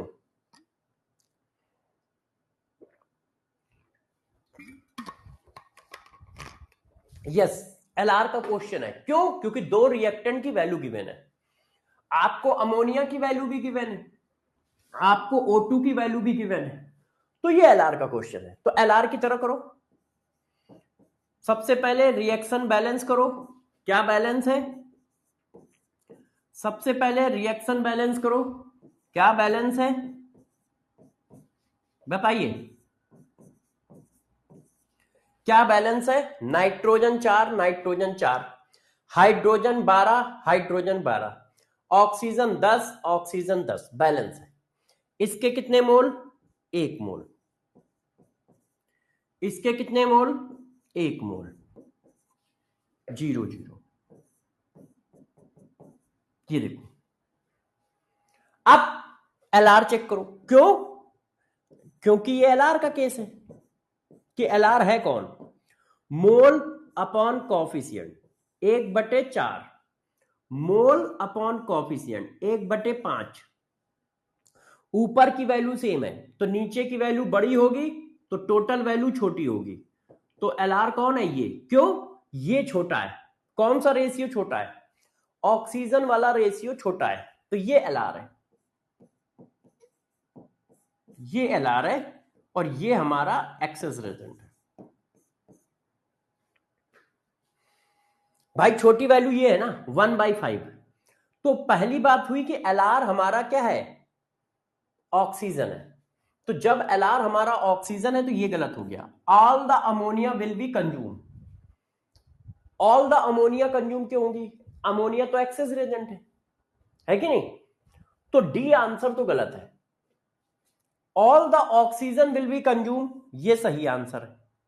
मगर ए भी तो सही हो सकता है 1 मोल वाटर बना हो सकता है 1 मोल एनओ बना हो। तो हमें ए और बी भी सही चेक करने हैं। तो इसके लिए मैंने ये किया, हमें क्या निकालना है, एनओ निकालना है। तो मोल अपॉन कॉफिशिएंट का रेशियो ऑफ Lr, Lr के मोल 1 है, कॉफिशिएंट 5 है। मोल upon coefficient ratio of Lr बराबर mole of NO divided by coefficient. तो NO के मोल कितने आ गए, NO के मोल आए 4/5। Mole of NO 4/5। यहां क्या दे रहा है 1 मोल, तो ये भी गलत हो गया है ना, ये भी गलत हो गया। अब वाटर निकालो, मोल अपॉन कॉफिशिएंट ऑफ Lr,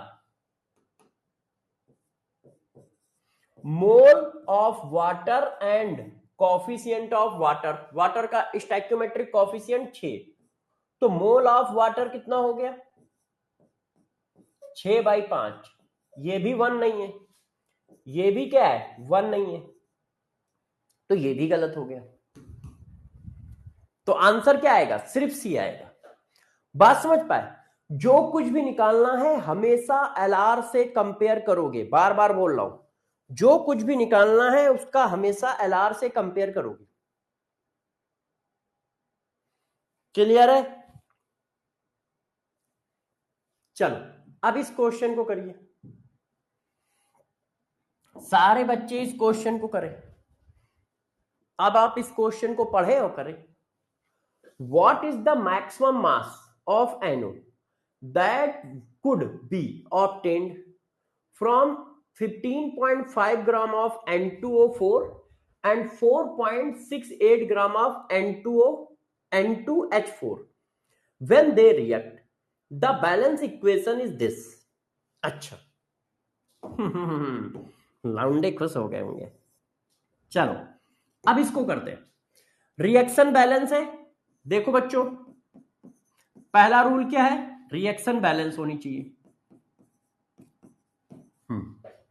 अब आप ये चेक करके बताओ क्या ये Lr का क्वेश्चन है। पहले तो हमें ये भी चेक करना है ना, क्या दो रिएक्टेंट की वैल्यू गिवन है, गिवन है। इसकी वैल्यू गिवन है, इसकी वैल्यू गिवन है, तो दो रिएक्टेंट की वैल्यू गिवन है, इसका मतलब ये Lr का क्वेश्चन है। हाँ बेटा, केस नंबर 2 केस नंबर 3 में भी रिएक्शन बैलेंस करनी है, खत्री हर एक में रिएक्शन बैलेंस करनी है। अब रिएक्शन बैलेंस हो गई, अब क्या निकालो, मोल। मोल कैसे निकालोगे, मास अपॉन मॉलिक्यूलर मास। मॉलिक्यूलर मास कितना होगा, नाइट्रोजन 28, ऑक्सीजन 16 चौको 64, तो ये हो गया 2 और 8 एक 9, 92 आ गया। ये बन गया मोल। इसके मोल निकालो, 28 और 4, 28 4 कितने होते हैं 32। अब यार ये छोटा कौन है, इसके लिए इनको डिवाइड करना पड़ेगा, क्योंकि मोल तो बनाओ पहले। तो देखो मोल ये आया 0.168, ठीक है।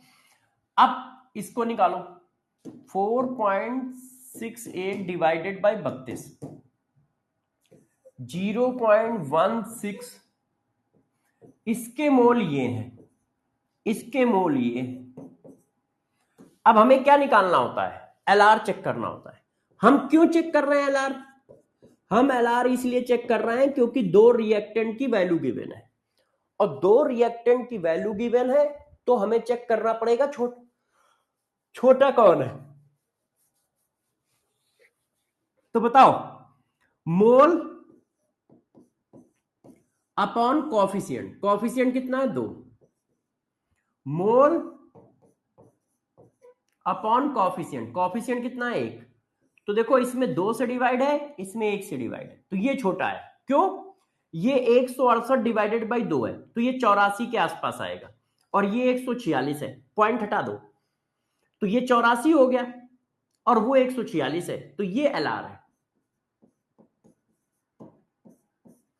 तो एलआर कौन है? N2O4, है ना। अब जो एलआर है उसी से कंपेयर करो। अब वो पूछ क्या रहा है, अब वो क्वेश्चन में पूछ क्या रहा है, ये तो देखें।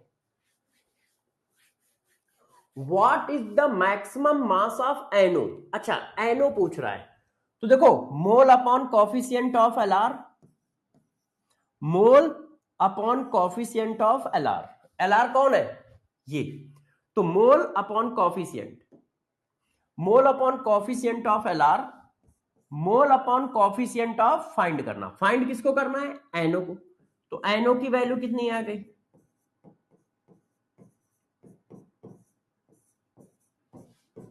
3 से मल्टीप्लाई कर दो, तो 8 त्रिक 24, 2 छत्रिक 18, और 18 और 2 20, 20 की 2, 3 एकम 3 और 5,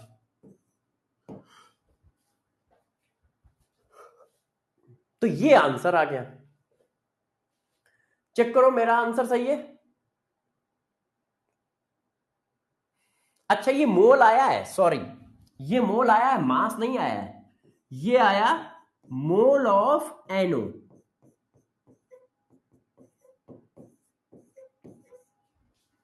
ये मोल ऑफ एनओ आया है, तो ये वाला आंसर कोई मत टिक कर देना। क्यों? क्योंकि पूछ रहा है व्हाट इज द मैक्सिमम मास इन ग्राम, तो इसको ग्राम में बनाओ, मास ऑफ एनओ बनाओ। तो मास ऑफ एनओ बनाने के लिए मॉलिक्यूलर वेट से मल्टीप्लाई। अब मॉलिक्यूलर वेट कितना हो गया? 14 और 16, एन का क्या होता है? 14, और उसका क्या होता है? 16, तो 30 हो गया। तो 30 हो गया, तो देखो 4 तई 12, जीरो लगा दिया, 4 तई 12 और 5 तई 15, और 3 अंक बाद दशमलव लगा दिया, तो 15.12 ग्राम, ये आंसर आ रहा है। तो आंसर क्या है? सी। तो ध्यान रखना, हमें मोल नहीं निकालना है, क्वेश्चन में ऑप्शन फंसाया है, जल्दी जल्दी में मोल ना निकाल देना, ग्राम पूछ रहा है। तो बात समझ पा रहे हो? मैंने आपको 3-4 क्वेश्चन कराए, अब आपको थोड़ा इधर उधर टहलाते हैं, क्वेश्चन को थोड़ा और टफ करते हैं। जैसे ये क्वेश्चन देखो, अब इस क्वेश्चन को करो, मैं आपके लिए ऑप्शन लिखता हूं। ये क्वेश्चन काफी अच्छा है। रिएक्शन हमेशा किसके रिस्पेक्ट में होती?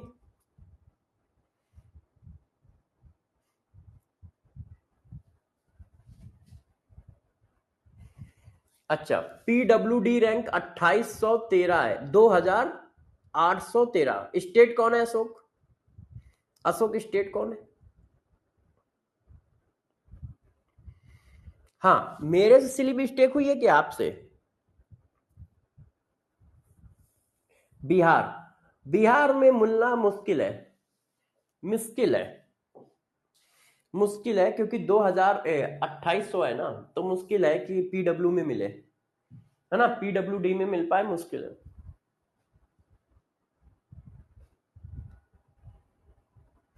हर्ष बेटा, प्रैक्टिस ज्यादा करो, जब ज्यादा प्रैक्टिस करोगे तब आपको रैंडम वहां पर भी समझ में आएंगे, प्रैक्टिस ज्यादा करिए। अच्छा, अब इसको करो, in Haber process 30 litre of di hydrogen, ठीक है, हाइड्रोजन कितना दिया है? 30 लीटर, और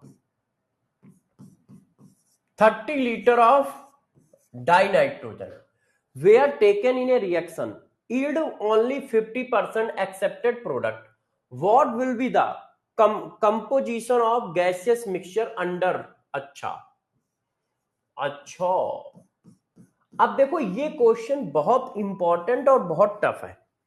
मतलब इस क्वेश्चन की लैंग्वेज बहुत सही है, जरा सा चूके गड़बड़ कर दोगे, मुझे करने दो, मैं समझाता हूं। वो कह रहा है 30 लीटर मैंने हाइड्रोजन लिया है और 30 लीटर नाइट्रोजन लिया है और 50% रिएक्शन की ईल्ड है। रिएक्शन की ईल्ड कितनी है? 50%।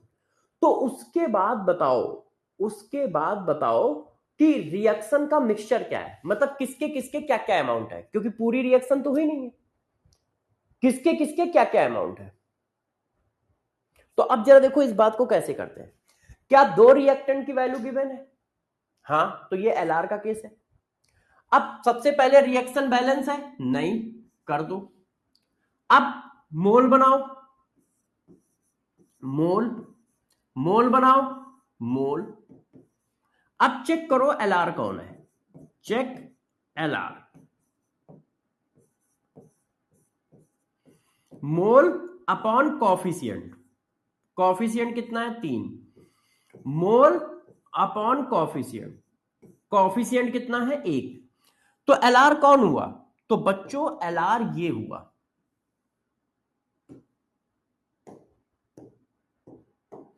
एलआर कौन हुआ? एलआर ये हुआ। क्यों? ये छोटा है। देखो मोल तो दोनों के बराबर है, मोल बराबर है 30 divided by 22.4, 30 divided by mass. अब नीचे की वैल्यू बड़ी है, नीचे की वैल्यू बड़ी है तो ये वैल्यू छोटी होगी, और जो छोटा होगा वो एलआर होगा। ये एलआर है। क्लियर है कि नहीं सबको? एलआर क्लियर है? अब मैं फिर इसका मेन पॉइंट पढ़ाता हूं। अरे बेटा NH2 एग्जिस्ट ही नहीं करता है अहमद, NH2 नाम की कोई चीज ही नहीं होती है, एग्जिस्ट ही नहीं करता है, इसीलिए अमोनिया बना है NH3। ये एलआर है, ये कंफर्म है सबको? यस। जब एलआर हमारा हाइड्रोजन है, ये बात सबको कंफर्म है, तो गौर सुनना आप। जैसे उन्होंने कहा 50% ईल्ड है, तो किसका 50% लिया जाए? हाइड्रोजन का 50% और नाइट्रोजन का 50%, किसका 50% डिसोसिएट किया जाए? तो हमेशा ध्यान रखना एलआर का 50% डिसोसिएट करोगे। किसका डिसोसिएट करोगे? एलआर का। इस क्वेश्चन की खास बात यही है, इस क्वेश्चन की खास बात यही है।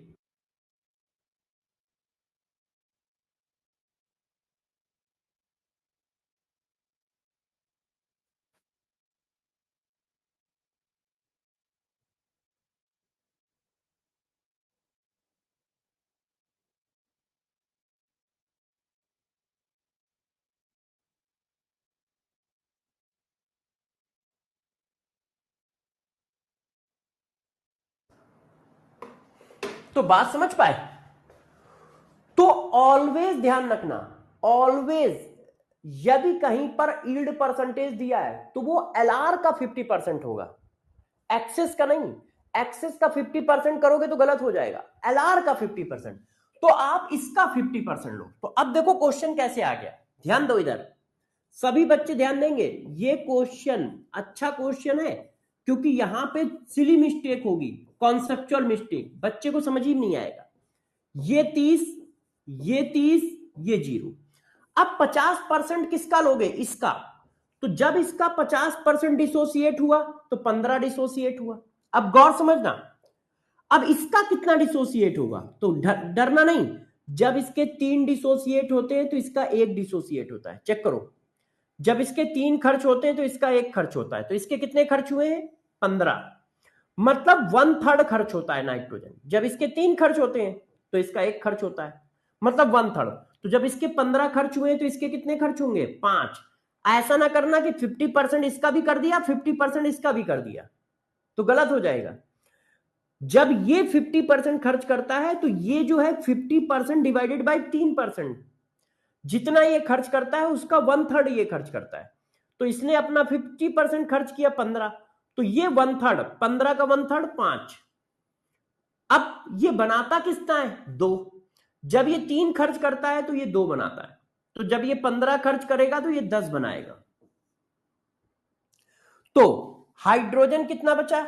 हाइड्रोजन बचा 15 मोल, 15 लीटर। नाइट्रोजन कितना बचा? नाइट्रोजन बचा 25 लीटर। अमोनिया कितना बना? अमोनिया बना 10 लीटर। ऐसा ऑप्शन कहां है?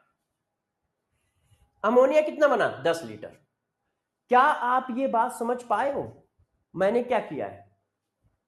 Answer is D. क्या आप समझ पाए?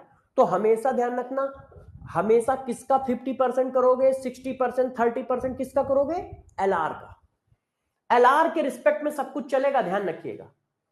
एलआर के रिस्पेक्ट में लास्ट वाला रिपीट कर दीजिए। अच्छा गौतम रिपीट करता हूं, देखो उसने कहा है विच यील्ड्स ओनली 50%। तो 50% हमेशा किसका डिसोसिएट करोगे? एलआर का डिसोसिएट करोगे। क्यों? क्योंकि प्रोडक्ट उसके रिस्पेक्ट में फॉर्म होता है, वो डिसाइड करता है कि प्रोडक्ट कितना बनना है, इसलिए एलआर का 50%। तो 30 का 50% 15, तो 15 डिसोसिएट होगा क्योंकि एलआर ये है। एलआर कौन है? हाइड्रोजन। तो जब ये 15 डिसोसिएट होता है तो ये कितना होगा? तो जब ये 3 होता है तो ये 1 होता है, इसका मतलब 1/3 होता है। देखो यहां 3 लिखा है, वहां 1, 1/3। तो 15 का 1/3 5। तो जब ये 3 होता है तो ये 1 होता है, तो जब ये 15 होगा तो ये 5 होगा। अब प्रोडक्ट बनाओ। जब ये 3 खर्च होता है तो ये 2 फार्म होता है, तो जब ये 15 खर्च होगा तो ये 10 फार्म होगा। देखो जब ये 3 खर्च होता है तो ये 2 फार्म होता है, तो जब ये 1 खर्च होगा तो ये इतना फार्म होगा, तो जब ये 15 खर्च होगा तो ये कितना फार्म होगा? 2/3 इंटू 15, तो ये 10 फार्म होगा। तो अब बताओ 30 में से 15 खर्च हो गए, बचे कितने? 15। 30 में से 5 खर्च हो गया तो बचा कितना? 25। अब बना कितना? 10। बात समझ पाए? आंसर आ गया डी। आंसर आ गया डी। अब इस टाइप का क्वेश्चन, एक और क्वेश्चन देखो, इस टाइप का क्वेश्चन भी आएगा। अलग अलग टाइप के क्वेश्चन करा रहा हूं। अब सारे बच्चे इस टाइप के क्वेश्चन पे फोकस करें। देखो, और ये पीवाईक्यू है, ये नीट में आया हुआ क्वेश्चन है। ये जितने भी क्वेश्चन अभी मैंने किए हैं ना, ये सब नीट में आए हैं, मगर इन क्वेश्चनों को मैं जेई में भी कराता हूं, इसलिए मैंने नीट का ये सिंबल हटा दिया है, क्योंकि जेई वाले बच्चों को लगता है कि नीट में जो क्वेश्चन आ रहे हैं वो सस्ते आ रहे हैं, है ना। तो उनकी जो दिमाग की सोच है, गड़बड़ सोच, उसको करने के लिए हम हटा देते हैं। नहीं तो ये भी नीट का ही आया हुआ क्वेश्चन है, ये नीट का ही पीवाईक्यू है, ये भी नीट का पीवाईक्यू है, ये मैंने अपनी तरफ से दिया है, ये भी नीट का पीवाईक्यू है, ये भी नीट का पीवाईक्यू है, ये भी नीट का पीवाईक्यू है। एक क्वेश्चन मैंने अभी अपनी तरफ से दिया है और एक मैं और दूंगा, एक दो अभी और दूंगा। तो वो क्या है ना, सोच होती है। अब सोच को कितना यार कहोगे, समझाओगे? बहुत सारे लोग समझ जाते हैं, बहुत लोग नहीं समझते हैं, क्योंकि क्वेश्चन जहां पर अच्छा आता है वो क्वेश्चन हम लोग कराते हैं। और आप जैसे नीट में हो, तो नीट में जो क्वेश्चन जेई का नीट में आ सकता है कि हाँ यार इस तरह का क्वेश्चन नीट में भी पूछ सकता है, वो सारे क्वेश्चन हम नीट में भी करा देते हैं, वो सारे क्वेश्चन मैं नीट में भी करा देता हूं, मगर लिखता नहीं हूं। लिखने से क्या होता है, नीट वाला कहता है अरे लो यार ये जेई के क्वेश्चन करा रहे हैं, ठीक है। अब तो पेपर टफ आ गया है तो अब नहीं कहते हैं, नहीं तो पहले तो रोना धोना मचाते थे, अब टफ आ गया है ना तो अब नहीं कहते हैं। और जेई वाला कहता है अरे नीट के क्वेश्चन कराने, ये तो बहुत इजी क्वेश्चन है। अरे भाई इजी क्वेश्चन वाला कराएंगे ही नहीं, हम वो कराएंगे जो जेई में आ सकता होगा। जैसे ये वाला, ये क्वेश्चन और ये क्वेश्चन, मैं दो क्वेश्चन बस जेई में कराता हूं नीट के, एक ये वाला और एक ये वाला। अब इस क्वेश्चन को जरा देखो यार, 1 gram of magnesium is burned with 0.56 gram of oxygen in a closed vessel, ठीक है। Which reactant if left in excess, इस बार वो लिमिटिंग एजेंट नहीं पूछ रहा है, वो कह रहा है कौन सा रिएक्टेंट बचेगा। और क्वेश्चन में खूबसूरती ये है जो आगे जोड़ा है, हाउ मच, और कितना। तो सबसे पहले तो हमें बताना है कि एक्सेस रेजेंट कौन है। तो देखो MgO2 से रिएक्शन करेगा तो MgO बनाएगा। रिएक्शन बैलेंस करो, पहला रूल रिएक्शन बैलेंस होनी चाहिए, हो गई। दूसरा रूल गिवन इंफॉर्मेशन को मोल बनाओ, मोल हो गया, mass upon atomic mass, mass upon molecular मास, क्योंकि ये मॉलिक्यूल है तो मॉलिक्यूलर मास, ये एटम है तो एटॉमिक मास। अब आप एलआर चेक करो, क्योंकि सब कुछ एलआर करता है। Check LR, mole upon coefficient, mole upon coefficient. अब छोटा कौन है? ये है 1/48। अब हमको छोटा देखना है कि छोटा है कौन, तो यार एक बार डिवाइड करना पड़ेगा, 1 डिवाइडेड बाई 48, तो ये वैल्यू निकल के आ रही है 0.0280। अब ये डिवाइड करो, 0.56 डिवाइडेड बाई 32, ये गलत लिखा होगा, 0.56 डिवाइड, अच्छा डिवाइडेड बाई 32, ये वैल्यू निकल के आ रही है 0.0175। अब देखो ये 0.2 और ये 0.1, तो इसका मतलब ये ज्यादा है, तो ये ज्यादा है, तो ये हो गया एलआर क्योंकि ये कम है, और ये हो गया एक्सेस रेजेंट। तो एक्सेस रेजेंट कौन होता है? एक्सेस रेजेंट वो होता है जो रिएक्शन में बचता है। क्यों बच्चों? एक्सेस रेजेंट कौन होता है? जो रिएक्शन में बचता है। तो एक्सेस रेजेंट कौन है? Mg है, तो ये कट गया, ये कट गया। Reactant if left in excess and how much, तो आधा आंसर तो पता चल गया है कि Mg है। अब वो पूछ रहा है कितना बचेगा, तो मैंने तुम्हें क्या पढ़ाया है? मैंने तुम्हें क्या पढ़ाया है? कुछ भी पूछे सर बैलेंस रॉन्ग है, यस बैलेंस रॉन्ग है, थैंक यू। अब बैलेंस सही है ना? 2mg 2mg 2 oxygen 2 oxygen. हाँ, मैंने तुम्हें क्या पढ़ाया है कि कुछ भी पूछा जाए एलआर से कंपेयर करो। हमसे पूछा क्या जा रहा है? ये mg पूछा जा रहा है ना।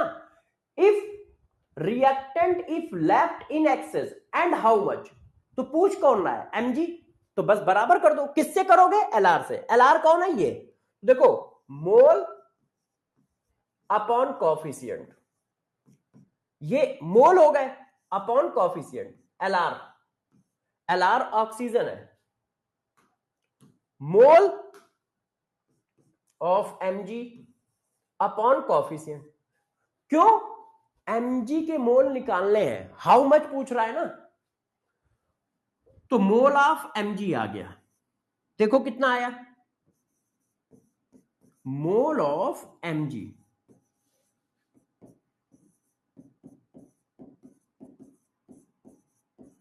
तो ये 16 से डिवाइड हो गया, ये आ गया, इतने मोल आ गया। अब मोल को मास बनाओ। क्यों? क्योंकि मास में आंसर है, ग्राम ग्राम लिखा है, तो मोल को मास बनाओ।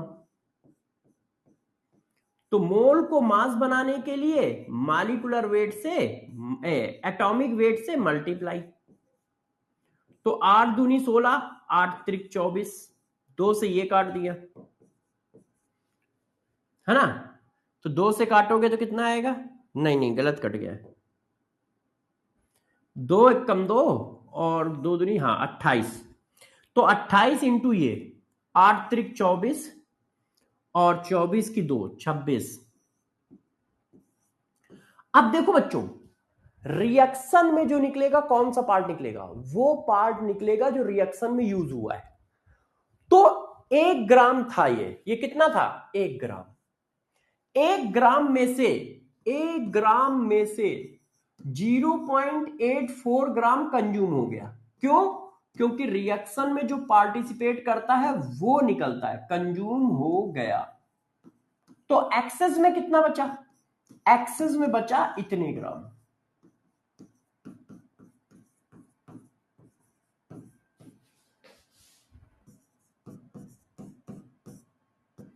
एक्सेस में कितना बचा? इतने ग्राम।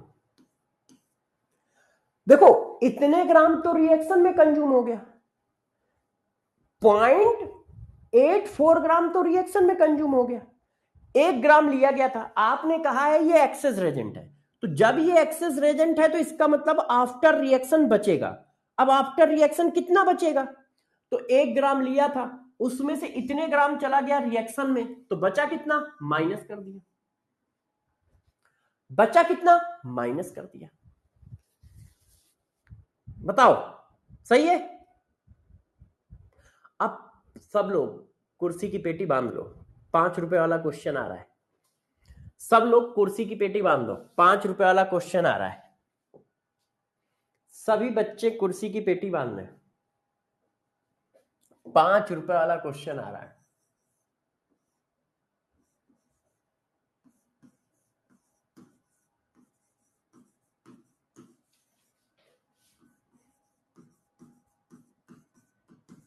How many reaction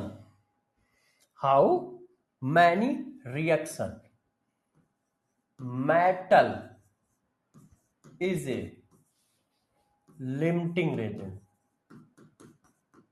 limiting reagent if 1 mole oxygen used in all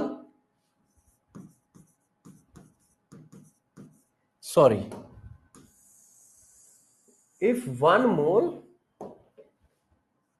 each reactant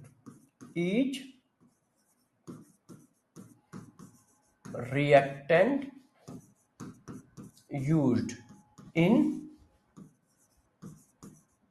reaction A, पहला मेटल के साथ है, मेटल के साथ करा देते हैं।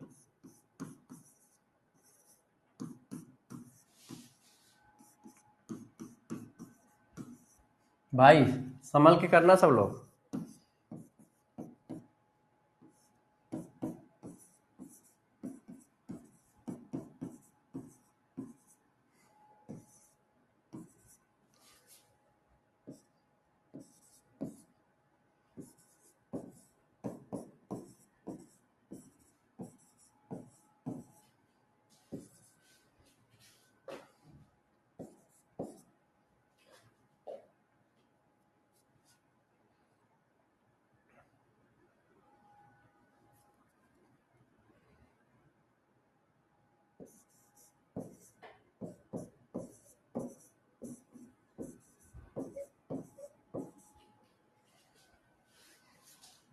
ऑप्शन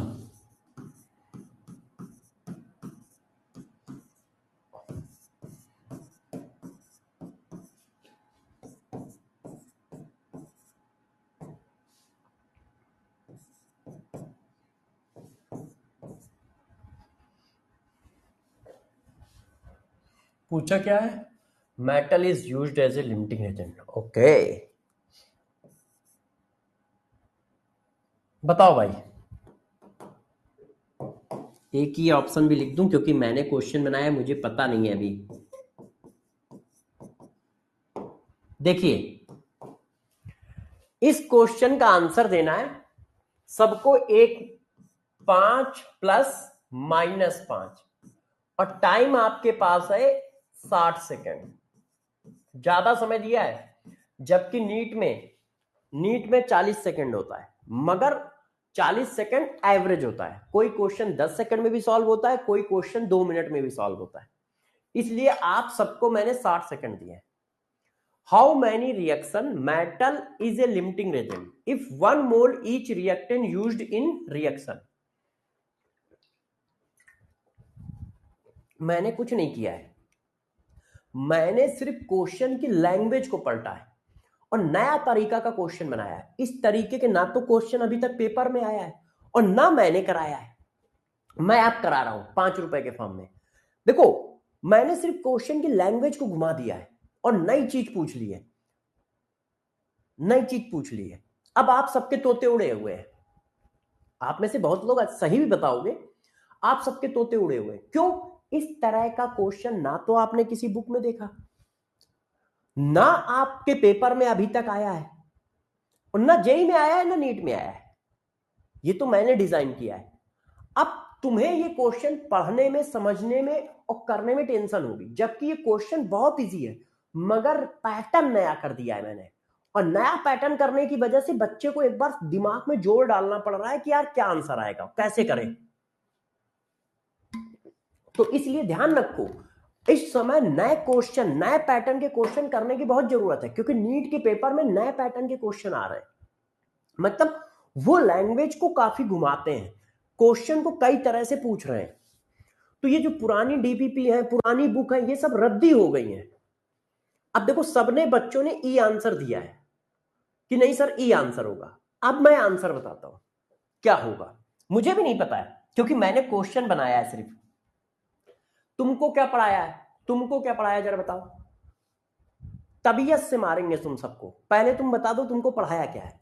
सबसे पहले क्या पढ़ाया है, रिएक्शन बैलेंस करो। क्या सारी रिएक्शन बैलेंस है? Sodium 2 sodium 2, oxygen 2 oxygen 2, aluminium 2 aluminium 2, oxygen 6, ये बैलेंस नहीं है। तो पहले इसको बैलेंस करो, पहले इस रिएक्शन को बैलेंस करो, ये बैलेंस नहीं है।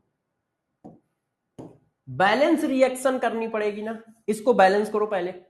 उसने बैलेंस करके नहीं दी है। रिएक्शन बैलेंस है नहीं, इसको भी बैलेंस करो, इसको भी बैलेंस करो। ये देखो रिएक्शन बैलेंस है, यस। पहला रूल क्या है, रिएक्शन बैलेंस करो, क्योंकि बैलेंस रिएक्शन पे लगता है, रिएक्शन बैलेंस हो गई। दूसरा रूल क्या है, गिवन इंफॉर्मेशन को मोल में कन्वर्ट करो। उसने सबके एक एक मोल दिए हैं।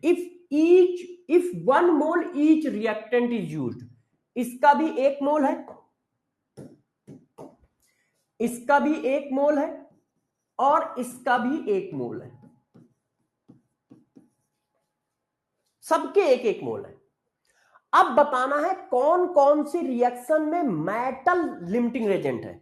तो लिमिटिंग रेजेंट कैसे निकाला जाता है भाई, मैंने तुम्हें क्या पढ़ाया है, लिमिटिंग रेजेंट कैसे निकाला जाता है, मोल अपॉन कॉफिशिएंट का रेशियो जिसका छोटा हो।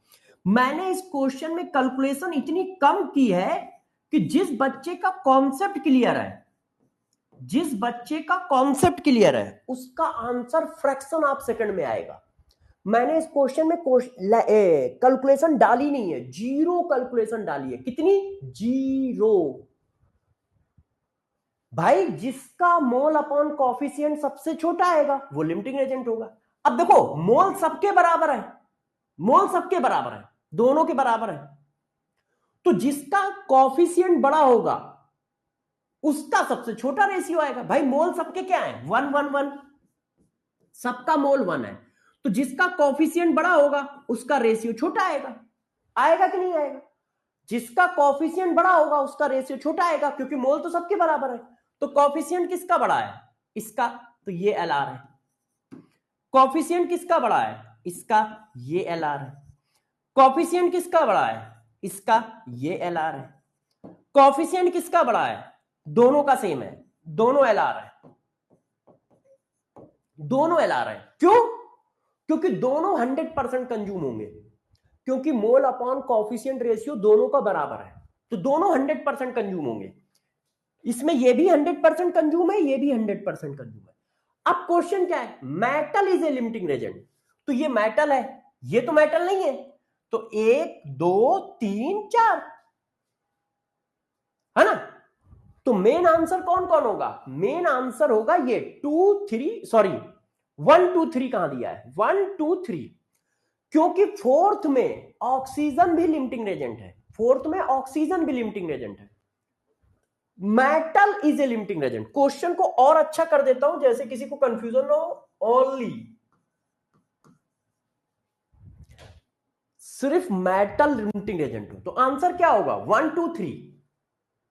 अब इस क्वेश्चन में कैलकुलेशन बताओ कहां है, बिल्कुल कैलकुलेशन नहीं दी है। मैंने क्वेश्चन की लैंग्वेज को टफ कर दिया है और नए तरीके से पूछ लिया है, तो आधे से ज्यादा बच्चा गलत आंसर दे रहा था। How many reaction only metal is a limiting reagent if 1 mole each reactant used in a reaction। मैंने ऐसा क्वेश्चन सिद्धि डीपीपी में डिजाइन कर रखा है, 2-3 ऐसे क्वेश्चन डिजाइन किए अलग अलग लैंग्वेज में। आप सिद्धि डीपीपी करोगे ना तो उसमें मिल जाएगा, मैंने ऐसा क्वेश्चन डिजाइन किया है उसमें। मतलब सिद्धि डीपीपी में मैंने 12-13 क्वेश्चन पूछे, सबकी लैंग्वेज अलग अलग है। तो आप समझो 5 रुपए मुझे मिलेंगे और कोई कह दे नहीं यार आपने सर 5 रुपए को क्वेश्चन दिया था तो बहुत टफ दे दिया था, बियॉन्ड द नीड दे दिया था। बियॉन्ड द नीड मैं कभी कुछ नहीं दूंगा, मगर क्वेश्चन है। तो आंसर क्या आया? ये आजकल ऐसे क्वेश्चन पेपर में चल रहे हैं, ऐसे क्वेश्चन चल रहे हैं। तो ये जो पुराने क्वेश्चन है, ये पुरानी बुकें रद्दी है, इनका कोई यूज नहीं है, क्योंकि उस टाइप के क्वेश्चन पेपर में 30-35%, ऐसा नहीं कि उस टाइप के क्वेश्चन नहीं आ रहे, मगर यार वो क्वेश्चन बच्चा बना ले रहा है। तो हम लोग क्या कर रहे हैं, डीपीपी में उस टाइप के क्वेश्चन डाल रहे हैं जो नॉर्मल आते रहते हैं, और सिद्धि और तेजस में अलग अलग टाइप के क्वेश्चन डाल रहे हैं, अलग अलग टाइप के क्वेश्चन डाल रहे हैं। ठीक है ना? अरे क्या मेरी घड़ी सही चल रही है? टाइम हो गया है क्या? 10:24 हो गया है क्या? टाइम कैसे आज खत्म हो गया, पता ही नहीं चला यार।